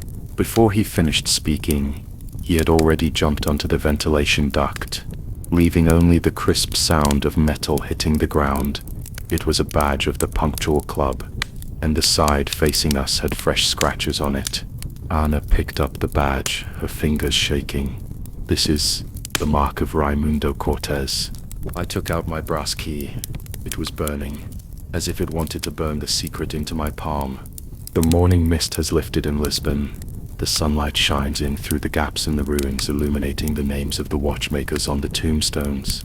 Their lives are locked in the clock, and we are standing in front of the secret crack. What will happen next second? I don't know, but I do know that the gears of time have begun to reverse. I was staring at the name Jean-Claude Dumas on the tombstone when I heard a metallic friction sound coming from the ventilation duct. The figure fell down again, and the black windbreaker swept across the gears on the ground, making a tiny sound of metal collision. Raimundo's dagger remained unsheathed, but it was colder than before. He ran his thumb over the scratches on the badge on his chest, his voice like an ice pick chiseling a wall. "You have touched a taboo." Jane's gun was still pointed at his waist, but she didn't pull the trigger. He didn't even look at her. His eyes were fixed on the hot brass key in my pocket. "The time collection is not a relic." He pulled out an ebony token from his inner pocket, with the same gear pattern as the badge engraved on the surface. "It's a contract. In 1792, when Master Dumont made the last clock for Louis XVI, he and 12 top watchmakers made an oath. He knocked his knuckles on the tombstone. Every notch here is the name of a person who broke the contract." I fished out the brass key, the metal so hot I could hardly hold it. The teeth of the key fit perfectly with the notch on the edge of the token. It turns out that the time collection in Sebastian's diary is the key to open the contract. Only those who understand the sound of the bell can inherit the contract. Raimundo suddenly laughed, like a crack in broken ice. "Now you have to make a choice for your predecessor." Jane stood between him and me, her knuckles turning white from the pressure of the gun handle. "What do you want to choose?" I didn't say anything. The tombstone is shaking. The place that was touched just now suddenly became concave, revealing 3 palm-sized grooves. The words engraved above each groove emerged in the dim light: "Protect, forget, restart." At the bottom of the guardian slot was a gold watch chain, which was a part of the antique clock in Sebastian's study. In the forget slot was a half-melted gear with charred edges. The restart slot was empty, like a piece of white paper waiting for ink. To protect is to seal it up, to let the secret sink forever. Raimundo's voice climbed up along the back of his neck. To forget is to destroy it, leaving not even ashes. Restart, he paused, is to make the contract alive. Jane suddenly grabbed my wrist. Her palms were sweaty, but surprisingly hot. "Do you remember the clock in the study?" Of course I remember. The blood stuck between the gears looked like evidence of a crime nailed to the ground by time. I squatted in front of the clock and listened for half an hour that day. Jane's voice was as light as the turning of a gear. In the last half turn before it stopped, there was a half-second jam. It was not a malfunction, but someone deliberately loosened the hairspring. She let go of me and stroked her fingers over the restart groove. If we choose to protect, these clocks will become new tools of power. If we choose to forget, it is equivalent to burning the hard work and sins of our predecessors. What about restarting? I asked. Distribute the clocks to museums, restoration institutes, and police stations. Jane turned to look at me, her eyes shining like fire. Let them be studied, restored, and supervised. The machine will not lie, but it needs a human to watch it. Raimondo moved his fingers in his windbreaker pockets and said nothing. I reached for the restart slot. As soon as my fingertips touched the bottom, the tombstone suddenly buzzed. Light films popped out of the 3 grooves at the same time. The protected gold watch chain began to melt, and the forgotten charred gears emitted blue smoke. Only the restarted light film wrapped around my hand like a ball of warm fire. You have chosen the most difficult path. Raimondo took out a piece of parchment from his arms, the edge of which was still stained with old wax. Sign it. Promise to always monitor the flow of time collections. Otherwise, he pointed to the name on the tombstone, you will become new marks. Jane took the pen first. As she signed, her pen paused on the last letter of Jane Holmes. The scar she had left when she solved the first mechanical chamber case was now pressing on the contract. When I took the pen, the parchment suddenly became hot. The moment the ink seeped into the paper, the entire observatory began to shake. Bite. The first sound of the bell was like a rusty gear, dull and harsh. The second sound, the third sound, it became clearer and clearer, shaking the gravel to the ground. When I ran to the top of the tower, the morning mist had dissipated, and the sunlight was shining through the names on the bell-shaped tombstones. Those watchmakers who were carved into stone seemed to be saying something to us through the sound of the bells. Time doesn't lie, I whispered to the wind. I will be its listener. As the sound of the bell faded, I saw a white dot moving in the shadow of the horizon. When I squinted my eyes and looked carefully, the white spot disappeared again. Only the last ray of sunlight was left, falling into the sea. Jane put her hand on my shoulder. It's time to go. Isabel is still waiting for us to explain this pile of junk. I nodded, but when I turned around I caught a glimpse of a reflection in the corner of the tower top. I bent down to pick it up. It was a brand new Punctuality Club badge with sharp burrs on the edge, as if it had just been cut out of a mold. The wind blew my hair. In the distance I heard the sound of a whistle, mixed with the faint sound of gears turning. I put the badge in the innermost pocket of my coat. Some secrets have just been revealed. As I stuffed the Punctual Club badge into the innermost pocket of my coat, Raimondo was bending over to pick up the torn pages of the contract on the ground. The gleam of metal on the inside of his wrist dazzled my eyes. An old-fashioned pocket watch, its face engraved with interlaced laurel leaves and gears, exactly like the family crest on the antique clock in Sebastian's study. Do you need help? I squatted down and lightly brushed his wrist with my fingertips. The pocket watch case suddenly vibrated, and the frequency was very similar to that of the fake mechanical clock that was repaired in Paris last year. When I dismantled the third layer of gears, I found that all the parts were vibrating like a real clock, but they could not keep the correct time at all. That was to cover up a more sophisticated mechanical structure. Raimondo retracted his hand and put his pocket watch into his sleeve. No need. Jane had already reached the stairs and called to me. It's time to go. I stood up, the tremor still lingering in my palms. The next morning, the cobblestone streets of Lisbon's old town were covered with frost. I had just moved the last bell into the warehouse when the door was kicked open. El Poir, Jane Holmes. The man showed his ID. The badge read, Victor Moreno, National Cultural Heritage Institute of Spain. He handed over a stack of documents and said, "These clocks have been included in the National Cultural Heritage list. We will take over from now on." According to which law? Jane flipped through the documents faster than she could read. Article 17. involving mechanical devices of great historical value. Victor pushed up his glasses. If you don't cooperate, he glanced at me and Jane.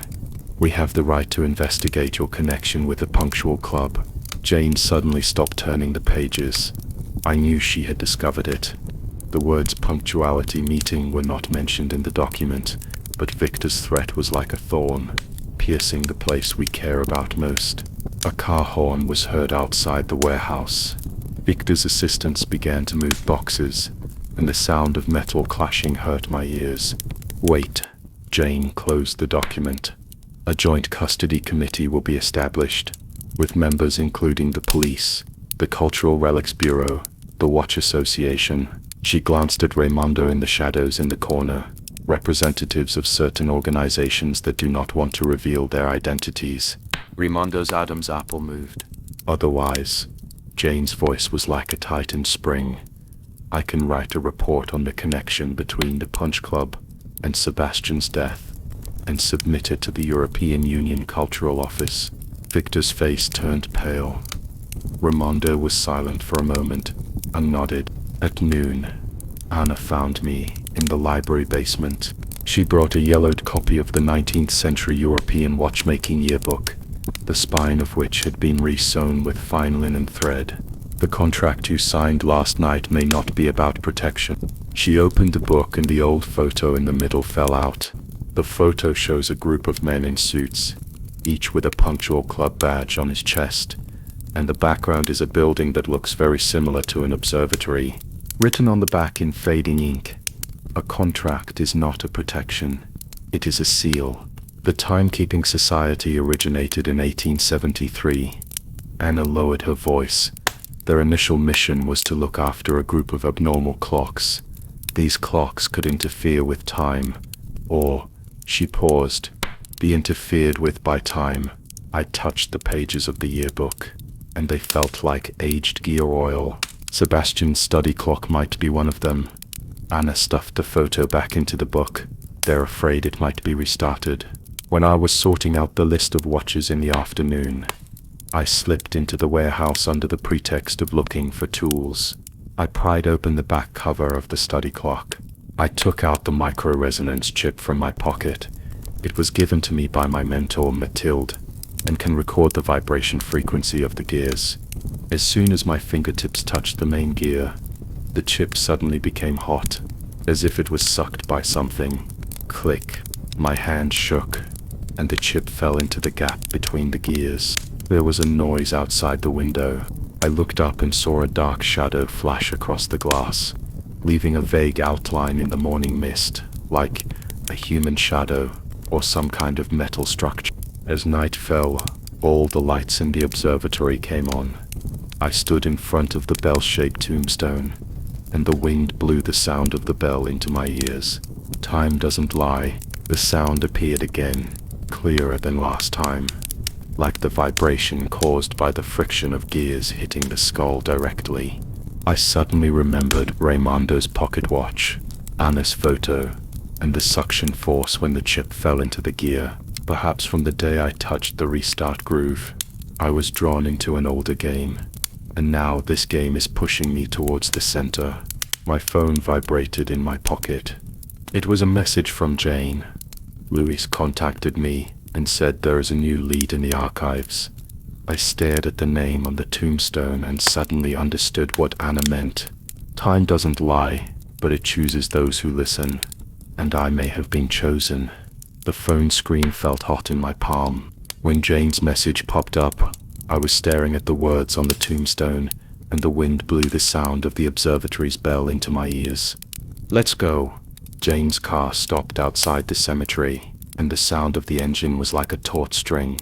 She handed over a pair of rubber gloves and wrapped her knuckles on the dashboard. Louis said the alarm system in the restricted reading area will change at 3 o'clock. One of the street lights in the alley behind the archives is broken. Louis huddled in the shadows, his Adam's apple moving. The will is in file box 307 in Area B, marked Alvarez Family Private Collection. He took out a faded access card. The system will automatically lock the library in 10 minutes. I can only delay until... That's enough. Jane inserted the access card into the card reader. The red light flashed for 3 seconds and then turned green. The air in the restricted reading area smells like old paper. I squatted over the archive shelf, rummaging through it, my fingers running over the gilded emblem on the vellum cover, the golden eagle of the Alvarez family, exactly the same one that was on the carpet in Sebastian's study. Found it. Jane's flashlight focused on a yellowed page. The cursive handwriting from 1867 covered the entire page, and the last paragraph suddenly slanted. Anyone who holds the key of time shall not inherit any assets, but may inherit the oath of the clock. Louisa's breath brushed the back of my neck. The beneficiary of Sebastian's will is Charles, but Isabel is a blood relative. He pointed to the wax seal on the edge of the page. The emblem of the Punctual Club is the same as the one in the photo in the 1873 yearbook. Jane's phone suddenly vibrated. She hung up the call, her eyes cold. Isabel sent a video saying that the mechanism was triggered when she was sorting out the relics. The studio of the Watch Association is lit with cool white lights. Isabel stood at the table, holding a photo between her fingers, her knuckles turning white. When I pulled out the book History of Mechanical Aesthetics, the spine got stuck. Her voice trembled, and then this thing fell out. There are scorch marks on the edges of the photo. The woman in the dark green dress stood in front of the observatory. Isabel's mother, Sebastian's deceased sister. The man next to her was wearing a black robe with a badge on his chest. The gear pattern of the Punctual Society, exactly the same as the one on Raimondo's pocket watch. My mother never talks about the past. Isabel pressed the photo to her chest. She said that on the day I was born, a clock deliverer came. I was staring at the badge in the photo when the studio door opened. Raimondo stood at the door, spinning his pocket watch chain around his fingers. Mathilde said the restoration progress is lagging behind. He glanced at the photo in Isabel's hand, and paused for half a second. The truth never sleeps. Only protection can be achieved. I looked up suddenly. This string of Latin words was carved on the stone wall of the monastery. At that time, I thought it meant the truth never sleeps. It can only be protected. What did you say? Raimondo smiled and said, "It's the association's old rule to remind restorers not to touch things they shouldn't touch." When he turned around, the pocket watch slipped out of his sleeve. There was a line of small words engraved on the back. 1873, the oath of the clock. Late at night, only the desk lamp was on in the studio. I spread out the diagram of the gears of the study clock on the table, and next to it the old drawings of the monastery sanctum clock. His fingertips traced the path of the gears in the air. First circle, second circle, and suddenly stopped. This isn't an arrangement. I grabbed a pencil and drew a line between the two sheets of paper. This is a code. The time-coding technique of the French intelligence agency in the 19th century. The number of times the gears meshed represented letters, and the direction of rotation corresponded to uppercase and lowercase letters. I counted the signs of wear. The main gear had turned 3 more times. The secondary gear had lost half a tooth. The oath of the bell is not to seal, but to awaken. The pencil broke in my hand with a snap. It turns out that what Anna said, the contract is not a protection but a seal, is wrong. What the punctuality will really seal is the secret of awakening. There was a cat meowing outside the window. I stood up to close the window, and caught a glimpse of the miniature resonance chip in the drawer of the workbench, the one that was missing from the study clock. It was now lying on the velvet cloth, with a thin layer of frost on the surface. The knock on the door startled me so much that I knocked over my water cup. The doorknob turned slowly. I held my breath and watched half of a face appear through the crack in the door. A strange woman, her hair was stained with night dew, and the key in her hand was shining with a cold light. It's exactly the same as the one around my neck. You finally heard it, didn't you? Her voice turned like a gear. Time is waiting for you. I stared at the half face in the crack of the door. The cold light of the key hurt my eyes. It was exactly the same as the one around my neck. Even the teeth marks were exactly the same. You finally heard it, didn't you? The night dew on her hair dripped onto the doorstep. Time is waiting for you. I took a half step back and leaned my lower back against the workbench. The resonance chip in the drawer was still covered in frost, and it suddenly became hot, burning my skin through the fabric. Who sent you? My voice was as hoarse as a rusty gear. She stepped through the door, bringing with her a gust of wind. The drawings on the table flipped through the pages, stopping at the old drawing of the clock in the monastery's secret room.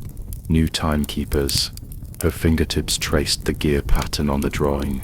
The timekeepers are just one of them, and the real heritage is scattered all over the world. We each hold a part of the secret of the time collection, the study clock, I blurted out. She smiled, with moonlight in the fine lines at the end of her eyes. Smart. The clock that stops at 3 o'clock is the last to be awakened. Wake. There was a loud metallic collision sound.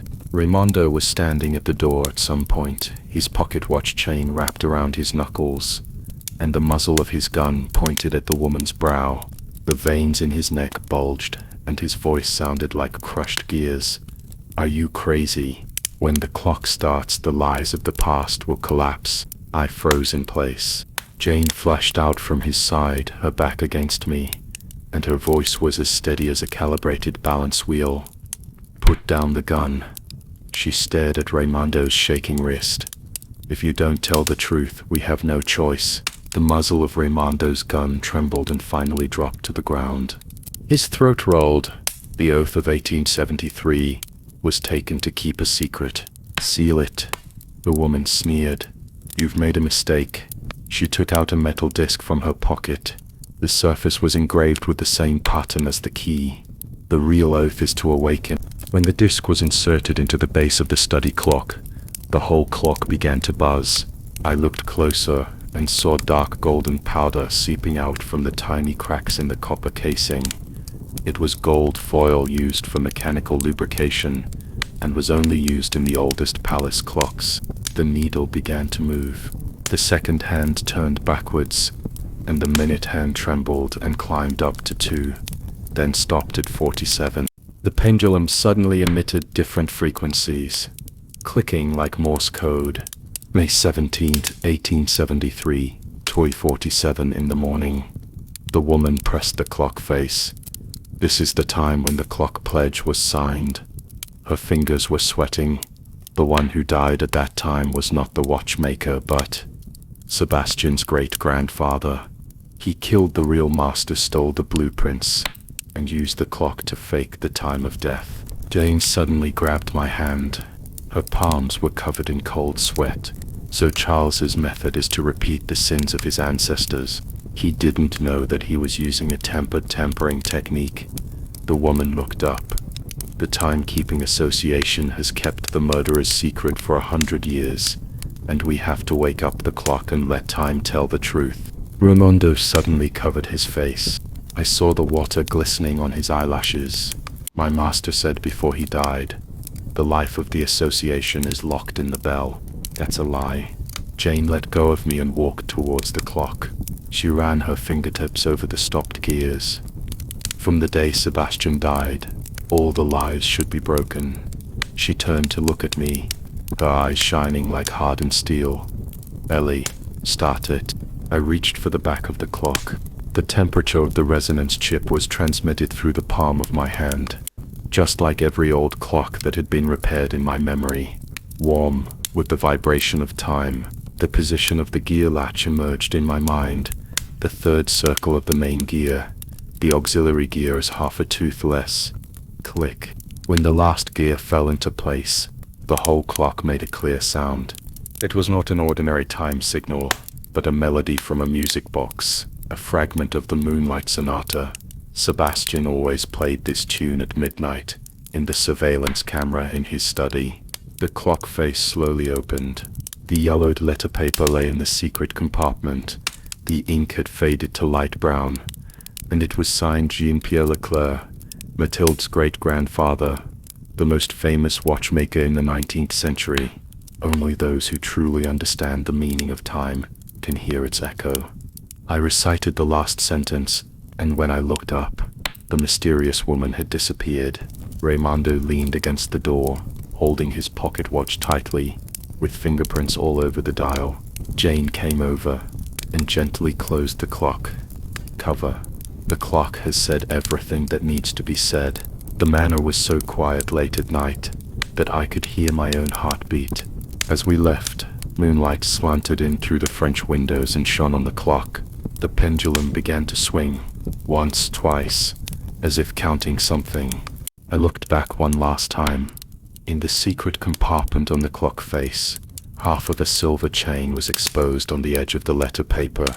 It was a badge, exactly the same as the one on the chest of the man in black robe in the photo. The wind blew in through the window, and the sound of the pendulum suddenly changed. This time it was not the Moonlight Sonata, but an even more ancient melody, like some kind of code, waiting for the next person who could understand it. I squeezed the magnifying glass. The pendulum was still swinging, and the path of the pointer left very shallow scratches on the brass surface, as if someone had deliberately adjusted the angle. "Ellie!" Jane's voice came from behind. I didn't look up. "This clock is lying." The tip of the tweezers gently picked up the metal patch on the back of the hour hand. It was so thin that it was almost transparent, and it made a crisp sound like a cicada's wing when peeled off. Jane came closer. Under the magnifying glass, a line of tiny carved words emerged. "Only the holder of the key of time can open the final contract. Authentication system," I whispered. The tweezers fell to the wooden table with a clang. "This is not an ordinary antique clock. It is a machine that can choose people." Suddenly, a car horn was heard outside the window. The sound of Marta Gonzalez's high heels crashed into the study first. She was holding a brown paper bag, and on the seal was a red seal from the Cultural Heritage Bureau. According to the 1832 Ordinance for the Protection of the Property of Exiled Nobles, this clock is now under the custody of the state. Jane tapped her fingers on the table. I knew this was a sign of alarm from her. The regulations apply to unregistered royal relics, and Mr. Alvarez's collection has legal documents, but it's related to the design of Jean-Pierre Leclerc in the 19th century. Marta flipped through the documents. "You should know that the works of that master have never been seen before." My heart tightened. The letter in the secret compartment was signed by Jean-Pierre. Jane suddenly turned around. "Ellie, look at her pupils." I looked up. The corners of Marta's eyes were twitching. She was reciting her lines. "It's okay to temporarily transfer it," Jane said suddenly, "but we need to supervise the whole process." Marta's mouth twitched. "Of course." After she left, Jane immediately locked the door. When she mentioned Leclerc, she paused 4.3 seconds. She tapped her ears, like she was reciting a lie that she had memorized in advance. There were footsteps outside the window. Raimondo's shadow passed across the window. Jane and I looked at each other and slid down to the corridor, along the wall. "We can't wait any longer. The oath must remain sealed." His voice came from the garden, as loud as a muffled bell. "Find Night Raven, at all costs." "Who is Night Crow?" Jane's breath sprayed on the back of my neck. There was a sudden gasp behind me. Isabel clutched the hem of her skirt, her face paler than the moonlight. "I've been following him for half an hour." She handed me the phone, and Raimondo's voice was clearer in the recording. He said he wanted to move the clock tonight. Jane's fingers tapped quickly on her phone. "Lucas, check for suspicious people who entered the country in the last 72 hours, especially those with the code name Night Raven." "Wait." I grabbed her wrist. "The HVAC system is making a wrong sound." Jane listened attentively. Mixed in with the hum of the central air conditioner was a very subtle buzzing sound, like the friction of metal. She suddenly rushed to the corner and pulled open the vent baffle. "Luca, bring tools to the study ceiling mezzanine." Half an hour later, the tiny signal transmitter was clamped on the tip of the tweezers. Jane pinched it, her knuckles turning white. It's a mechanism that can remotely control the clock. The password was wrong last night, and someone tried it with this. I reached for the clock case. The aftershocks of the gears are still there, like someone scratching in the dark. When I closed my eyes, the images came flooding back. At 10:17 last night, a gloved hand pressed on the back of the clock and entered a set of numbers, 3792. The gears clicked, and a warning sound popped up. The first 4 digits of the key are 307092. I opened my eyes, but the second seal requires the complete sequence. Jane suddenly stuffed the transmitter into the evidence bag. Isabel, go keep an eye on Marta's car. Ellie, come with me to check the surveillance. Knock knock. There was a knock on the study door. Jane and I turned around at the same time. The man stood at the door, the hem of his grey windbreaker stained with night dew, and his left hand holding a pocket watch, the dial glowing coldly under the light. When he smiled, there was a very faint scar at the corner of his eye. It seems that you are ready for the next stage of testing. The pocket watch suddenly made a soft beep. He glanced down, and when he looked up, his smile deepened. Don't be nervous. I'm just here to confirm player eligibility. Jane's hands were on her waist. I felt for the magnifying glass in my pocket. The metal patch was still there. The micro-engraved text slightly warm from my body temperature. There were footsteps in the corridor. Isabel's voice floated from a distance. There is, in the trunk of Marta's car. Let's talk next time. The man took 2 steps back and disappeared into the darkness. The ticking of the pocket watch still reverberated in the air. I looked down and found that there was a watermark on the ground where he had just stood. Not night dew, but the sheen of some kind of motor oil. Jane suddenly grabbed my wrist. His pocket watch and Raimondo's, same style. I finished for her. Outside the window, the sound of the pendulum changed. This time there were 3 short notes and 1 long note, like counting 3792. I stared at the door frame where the man in grey disappeared, and my fingertips were still sticky with the oil where he had stood. Jane's phone vibrated in her palm, and the screen lit up. It was a video call from Mathilde, her brows knitted under her silver hair. Come to the association headquarters immediately, and bring the clock in the study. Who is he? I turned to Jane, my throat tightening. She pulled off her latex gloves and stuffed them into her pocket. Raimondo mentioned that the Belloth has an arbitration mechanism. This might be it. The meeting room on the top floor of the association was filled with cold light. Mathilde stood at the end of the long table, and the projection screen behind her was playing the disassembly diagram of the study clock in a loop. Victor poked the table with the tip of his pen. The Cultural Heritage Bureau requires it to be handed over within 24 hours. Its mechanical structure involves national security. It's safer to keep it sealed. Raimondo rested his knuckles on his chin and glanced over the magnifying glass on my chest. The Clockmakers' Convention of 1873 stipulates. That's enough. Jane slammed the table, and the metal police badge made a crisp sound. Now is not the time to bring up the past. She turned to me. Ellie, you said you could do a non-invasive scan. I took out a portable scanner, used sonic resonance to detect the internal structure without damaging the gears. Agreed. Mathilde tapped the projection key, but a third-party witness is required. The moment the door was pushed open, a man in a grey windbreaker walked in holding a pocket watch. He put the watch on the table, and the dial and the metal patch in my pocket became hot at the same time.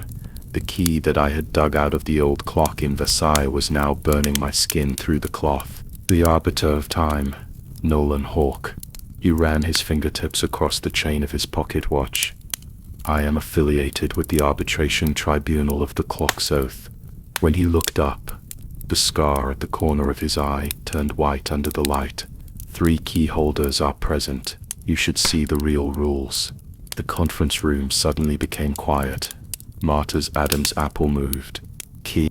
I took out the patch, and Jane's hand pressed on her neck. The brass key she picked up at the crime scene last week was now slipping out of her collar. Nolan smiled. I have the third one. He opened the back cover of the pocket watch, and the third key lay on the red velvet, exactly the same as ours. The original contract of the Clockmakers Union. Nolan's voice was like the meshing of gears. With the 3 keys gathered, the ownership of the collection will be automatically released. So you're here to rub? Raymondo's knuckles turned white. Supervisor, Nolan knocked on the clock on the projection screen. This is not an ordinary antique. It is the core of restarting the entire time system. Mathilde suddenly grabbed my wrist and said, Ellie, go to the lab and start the resonance machine. In the glass cabinet of the laboratory, the green waveform of the analyzer was jumping wildly. I put a stethoscope against the clock case, and the low-frequency vibrations traveled along the metal into my eardrum. Buzz, buzz, buzz, buzz, bum. Exactly the same as the restart signal Anna sent me at the Lisbon Observatory last week. What is it waiting for? I took off my stethoscope, sweat dripping from my forehead, waiting for the key, waiting for the contract to be released. Here, Anna's voice came from behind. She handed me a roll of yellowed paper. The cover was printed with 1795 Clockmakers Union Charter, Article 13. If all 3 keys appear, the contract will be self-destructed. They don't want to protect you. They want to destroy you. Jane's intercom suddenly rang. Infrared sensor in Zone 03 triggered. She nodded at me and patted Raymondo's shoulder. When she turned around, I'm watching. When the scan results were projected on the wall, the entire laboratory breathed lighter. The shadows in the gaps between the gears formed strange patterns, like some kind of code. Wait. Nolan suddenly pointed at the bell. It's moving. I leaned over. The rose relief in the center of the bronze clock face is rotating, revealing a hidden compartment.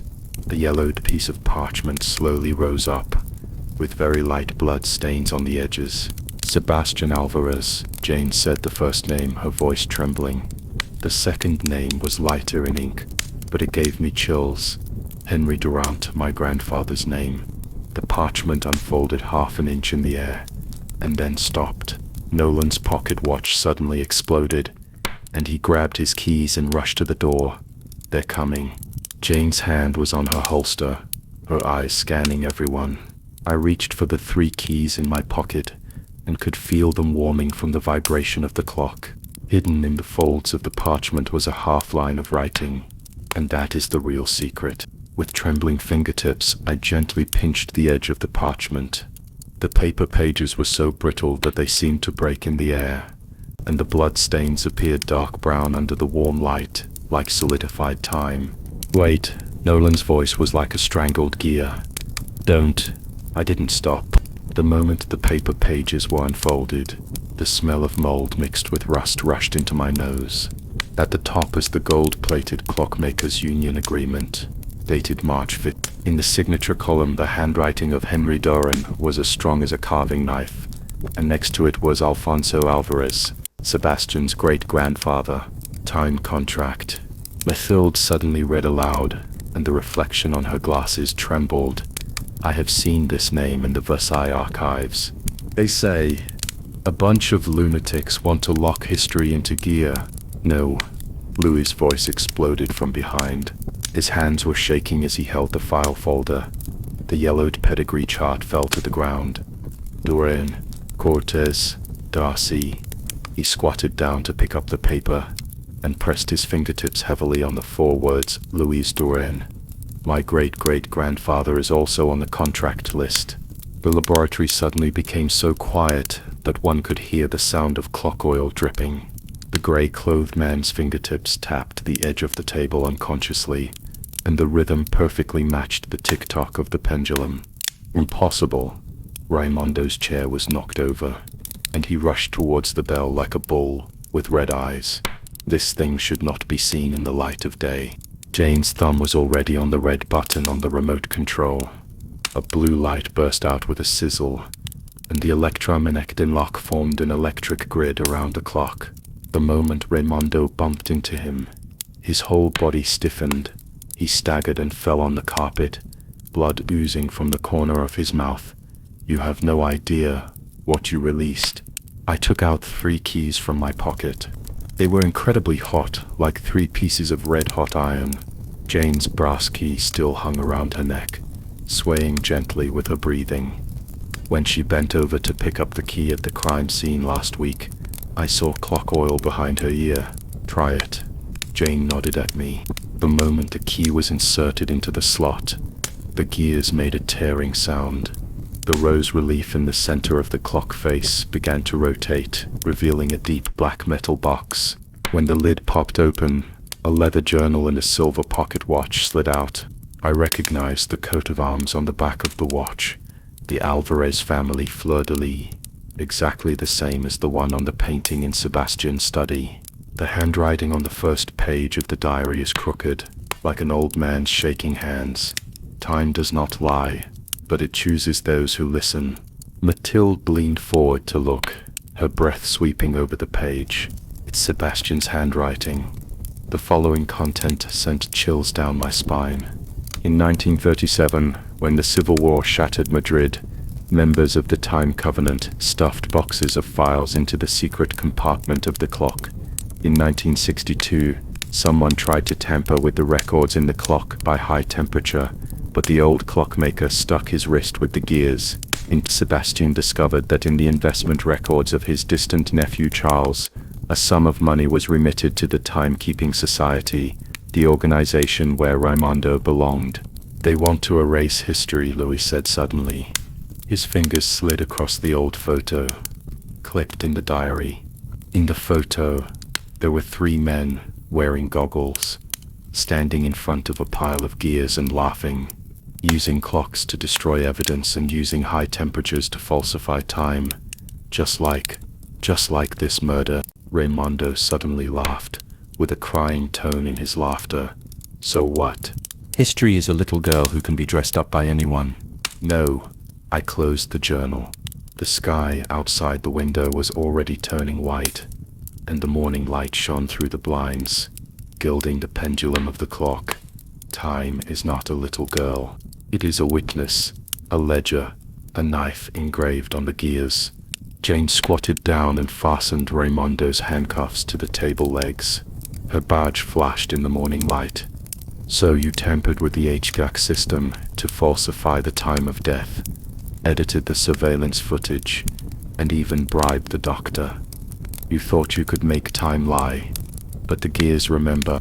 The man in gray stood by the window at some point.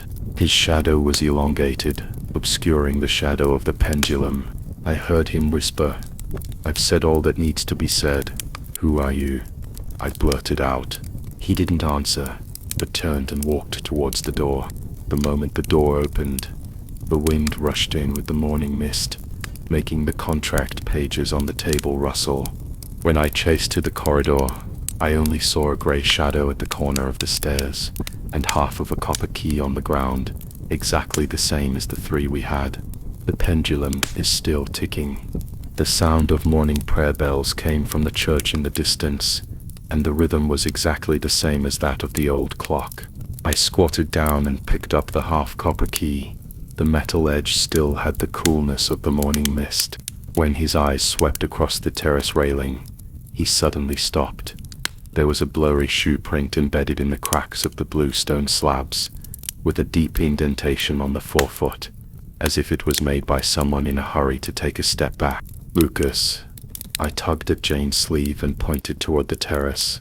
"Can you compare?" Without saying anything, he took out the portable 3D scanner he carried with him. The moment the blue light swept across the shoe prints, his Adam's apple moved. The parameters are consistent with the footprints on the floor of the monastery's secret room. Jane tapped her fingers on the table. "Arbitrator." Raimondo's head suddenly lifted up, and his handcuffs hit the table legs with a crisp sound. "How do you know this name?" I ignored him. The sycamore tree outside the window rustled, and a leaf floated down in the morning mist, and landed on the key. The man in gray had not left at all. He was still near the manor. Jane turned to look through the evidence box, and the metal clasp clicked. She took out a palm-sized ultraviolet lamp and shone it on the parchment on the table. A line of light green handwriting appeared on the yellowed paper. It was in Latin. I could barely make out a few words. Ad lucem veritatis, the path to the light of truth, must pass through the shadow of time. Jane finished her words in a low voice, pressing her fingertips heavily on temporis. Time. This is not a will, it's a map. Raimondo suddenly laughed, and his laughter had a sharp sound like the scraping of metal. Only then did I notice that his right little finger was shaking. He was quietly pressing the remote control in his suit pocket with his thumb. Don't press it. Jane's voice sounded like ice. Do you think you can stop it? He pressed his thumb down. There was no explosion. Instead, the old clock made a buzzing sound, and the minute hand clicked backwards, stopping it. Jane shook her phone, and the screen showed the running record of the electromagnetic interference program. Since you entered the manor, I have scanned all electronic devices. Raimondo's face turned pale instantly. At this time, Isabel rushed in with a camphor box. The lid of the box was not fastened tightly, and a leather diary slipped out, with mildew stains on the cover. Look at this. She turned to a page. The ink had already blurred. My mother wrote this, saying that she wanted to find the descendants of Durain. They have the real oath key. Jane and I looked at each other. Jane immediately video called Louis. Did your great-grandfather participate in the time contract? Louis in the video nodded vigorously, and the background sound was the sound of turning pages. It's recorded in the family tree that Duran is our old surname. Isabel's fingers trembled on the diary. So my mother, she knew it a long time ago. That's when Marta came in. She held the file bag, but her tone was stiffer than usual. The Cultural Heritage Bureau requires that the study clock be sealed and moved now. Jane didn't respond. Her eyes swept over her right hand, which was pressed at her side. The knuckles were white, as if she was holding something. We need to go through the process. I stood in front of the clock. At least wait until Lucas finishes the trace identification. Marta's smile froze for a moment, taking the opportunity to check the clock. She turned her back and quickly pressed the button on her cell phone. The action was captured by the surveillance camera on the wall. Lucas's technicians were used to having hidden cameras in all the rooms. Jane leaned close to my ear and said, "Ask Lucas to adjust the video." 20 minutes later, the surveillance footage was projected onto a laptop. Marta took 3 photos of the time contract member list and sent them to a string of garbled email addresses. Soft surveillance. Jane sent a message to his men. Don't alert the enemy. Just when we thought we could breathe a sigh of relief, the old clock suddenly emitted a low hum. Everyone paused. The patina of the clock face seeps into pale golden light and shadow, like an old movie film rolling. I squinted my eyes. In the picture was an unfamiliar bell tower, its red brick exterior covered with ivy. The man in the dark gray suit had his back to the camera, but his voice was as clear as if it was right next to my ear. Time doesn't lie. That was the voice of Sebastian Alvarez. He turned half of his face, and I could see clearly the pocket watch chain on his chest. The pattern was exactly the same as the silver pocket watch that fell out of the clock. The pendulum is still ticking. My fingers unconsciously reached for the toolbox, where the high-precision optical scanner lay. Wait, I need to use it to capture all these light and shadow data. But at this moment, everyone was staring at the clock face. The morning mist dissipated, and the sunlight shone through the window lattice onto Sebastian's shadow. His lips moved, and the last few words were drowned out by the sound of the bell. The real time of death. The veins on the back of my hands were throbbing violently. The high-precision optical scanner in the toolbox was placed against the clock face. As soon as the cold and hard metal head touched the verdigris that exuded a light golden light, it made a slight dripping sound. Jane stood behind me, the police badge flashing a silver light on her chest. Her fingers were pressed against the headset, listening to Lucas's remote guidance of the scanning parameters. The depth of field is adjusted to 0.3 millimeters. I lowered my voice, and the blue light of the scanner moved across the clock face. These shadows are not projections, but reflections from the gear grooves. Jane said nothing, her heels tapping out rapid dots on the floor, a habit she had when she was nervous. The screen starts flickering. First there was a burst of snowy noise, and then suddenly everything became clear. Sebastian's face emerged from the noise. Unlike the image on the clock face just now, this time his background was mottled red bricks, and the shadow of ivy climbed across his brow bone. He held the silver pocket watch in his hand, with the cover open, revealing the gears inside with the contract of time engraved on them. They used high temperatures to temper with the time of death, and used edited surveillance to forge evidence of survival. His voice was like a rusty gear turning, but the real lie is hidden in the heartbeat of the clock. I looked up suddenly. Jane's pupils shrank into pinpoints. The time code of this video was jumping. It was not an ordinary video, but a mechanical time record. The switching frequency of each frame is exactly the same as that of the mechanical chronometer at the Geneva Observatory in the 18th century. When the door was pushed open, the wind blew up the scraps of paper around my feet. Esteban Ferreira, the man in the dark gray suit, held up his work ID from the Cultural Heritage Bureau. His eyes behind the lenses scanned the image on the screen. I heard that they want to assess the historical value of this bell. His Adam's apple moved. I noticed the third button of his suit. There was a tiny enamel badge with crossed keys and an hourglass, exactly the same as the time contract mark drawn in Sebastian's diary. Jane stood between him and the screen. Look at this first. She called up the scan results. Esteban's fingers were clasped around the back of the chair, his knuckles turning white. In 1823, the Time Pact planned to use the opportunity of calibrating the royal clocks to set all clocks 2 hours forward. He suddenly leaned close to Jane, his voice like a strangled mouse. They wanted to distort the timeline of historical events in order to cover up an assassination attempt on Carlos IV. The scanner in my hand fell to the ground with a bang. Raimondo is here.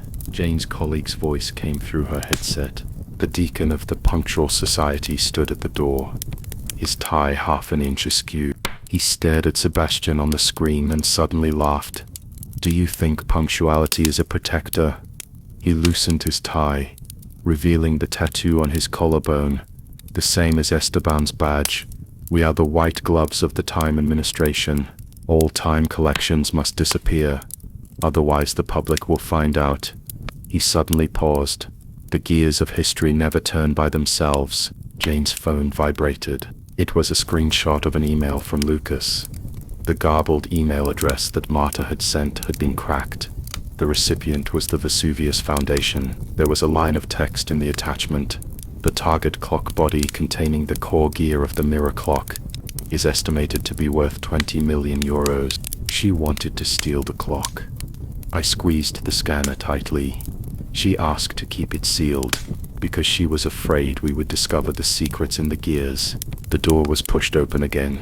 Anna Silva squeezed in with a brown paper bag, her hair still wet with Lisbon's rain. Manuscript from the underground library. She unfolded the yellowed pages. In 1798, the clockmaker Duran wrote, "When the main gear and the secondary gear mesh at a ratio of 1:3, the light will project a double image on the clock face, and real time and false time exist at the same time." I stared at the pendulum. The frequency of its oscillations suddenly changed. Originally once per second, now it became 3 times per 2 seconds. "Mirror clock," I whispered. Sebastian used this technology to hide the real time of death in a fake image. He knew that someone would tamper with the autopsy and forge the surveillance, but the gears of the machine... I won't lie. Jane finished speaking, and the clock suddenly vibrated violently. We both took a half step back. The patina fell off, revealing a line of small words engraved on the inside of the clock face. In the morning light, it shone coldly, as if written in blood. Only when two keys are opened together can the true time be seen. Jane reached for the silver watch in her pocket. It had fallen out of the clock, and was engraved with the name Duran.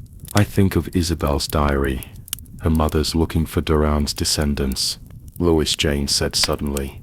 I nodded. Louis in the video said that Duran was their old last name. At this moment, the sound of the pendulum seemed to be mixed with another lighter ticking sound, as if another bell in an invisible place had begun a new swing. Jane's phone screen was still on, with the screenshot of Lucas's email glowing coldly. I bent down to pick up the scanner, my fingertips still shaking. The clock that Marta wanted to steal was standing in the evidence room, and the frequency of the pendulum was already memorized in my bones. Contact Louis, Jane said suddenly. Duran descendants. I remembered the words in Isabel's diary. Looking for the descendants of Duran. Jane pulled up the video recording, and Louis Adams' apple moved when he said, in the archives, Duran is our old surname. 3 hours later, Louis's voice popped in.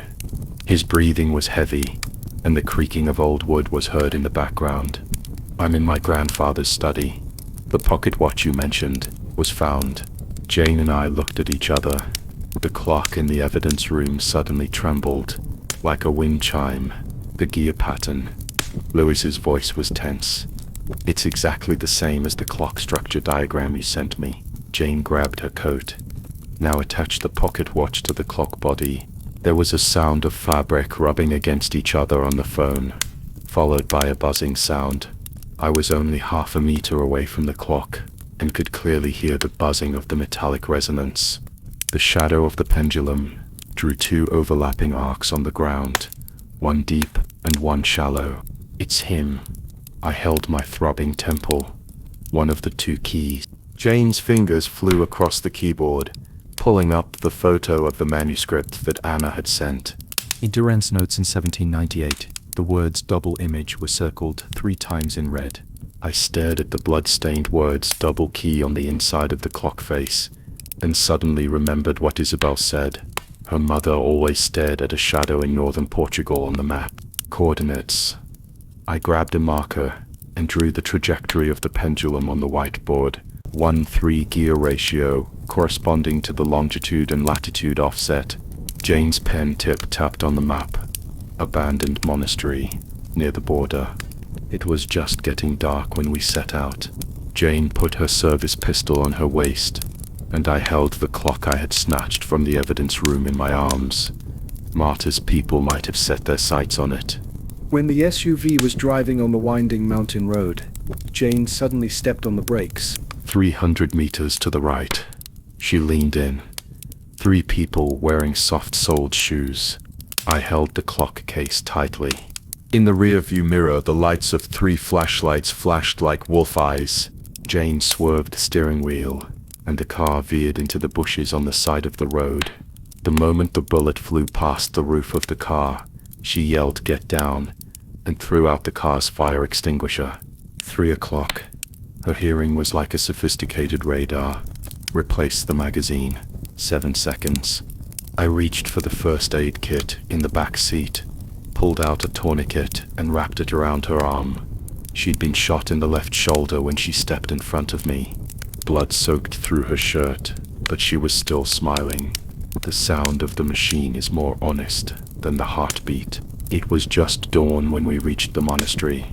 Among the broken walls, the bell tower stood like a black finger pointing straight into the clouds. Louis stood in the doorway, his pocket watch burning in his palm. He saw the clock in my arms, and his Adam's apple moved. My grandfather said that the Duran family must keep the pact of time. The clock and pocket watch chimed simultaneously. Louis and I looked at each other and inserted our respective keys, the silver piece taken out of the clock, and the copper buckle on the back of the pocket watch, into the 2 keyholes at the base of the clock tower. The sound of the gears meshing was like thunder. The whole building began to shake, and the wall paint fell down. I held the clock tightly and saw a crack in the center of the clock face, revealing a secret compartment inside. Secret room. Jane's gun was still pointed at the door, blood dripping on the blue stone slabs. "Go in." The walls of the chamber made me gasp. Every time contract from 1800 to the present day was carved in stone. The top one had Sebastian's name on it, and was dated 3 days before his death. It's not just the time of death that they tampered with. Jane reached for the copper phonograph in the center of the secret room and turned the spring. It's history. Sebastian's voice came out of the phonograph with a rustling sound of electricity. I thought the timekeepers were protecting the clocks, until I found out that they were destroying evidence. Clocks that could prove that certain events actually happened. He chuckled. For example, the shipwreck in 1912. The real time was 2 hours earlier than the record. For example, the bombing in 1944. The escape route was hidden when the clock stopped. I touched the nearest contract on the wall and felt the wet ink on my fingertips. It was Marta's signature, dated last Wednesday. "Time doesn't lie," I whispered, "but there are always people who want to cover its mouth." Lee walked over to me, the pocket watch in his palm still hot. We pressed 2 buttons on the phonograph at the same time. The sound of the bell exploded from the top of the bell tower, making the window frames buzz. I closed my eyes and felt the movement of the gears. The tampered timelines were being reorganized, and the concealed truths were following the patterns of the gears, crawling back to the coordinates of history. The sun shone through the cracks in the stained glass window, casting a rainbow on the blood-stained contract. Jane's blood dripped onto the signature of Vesuvius Foundation, and slowly spread out like a red flower. "Is it over?" Lewis asked. I shook my head and looked out the window. On a distant hill stood a woman in a camel coat. In her hand she held a brass badge identical to the one tattooed on Raimondo's collarbone. She smiled at us, turned and walked into the morning mist, her voice carried away by the wind. "Now it's your turn." The pendulum is still swinging. This time, it only left a shadow. That's the end of tonight's story. Thank you for listening. Have a good sleep. Good night, dear wanderer.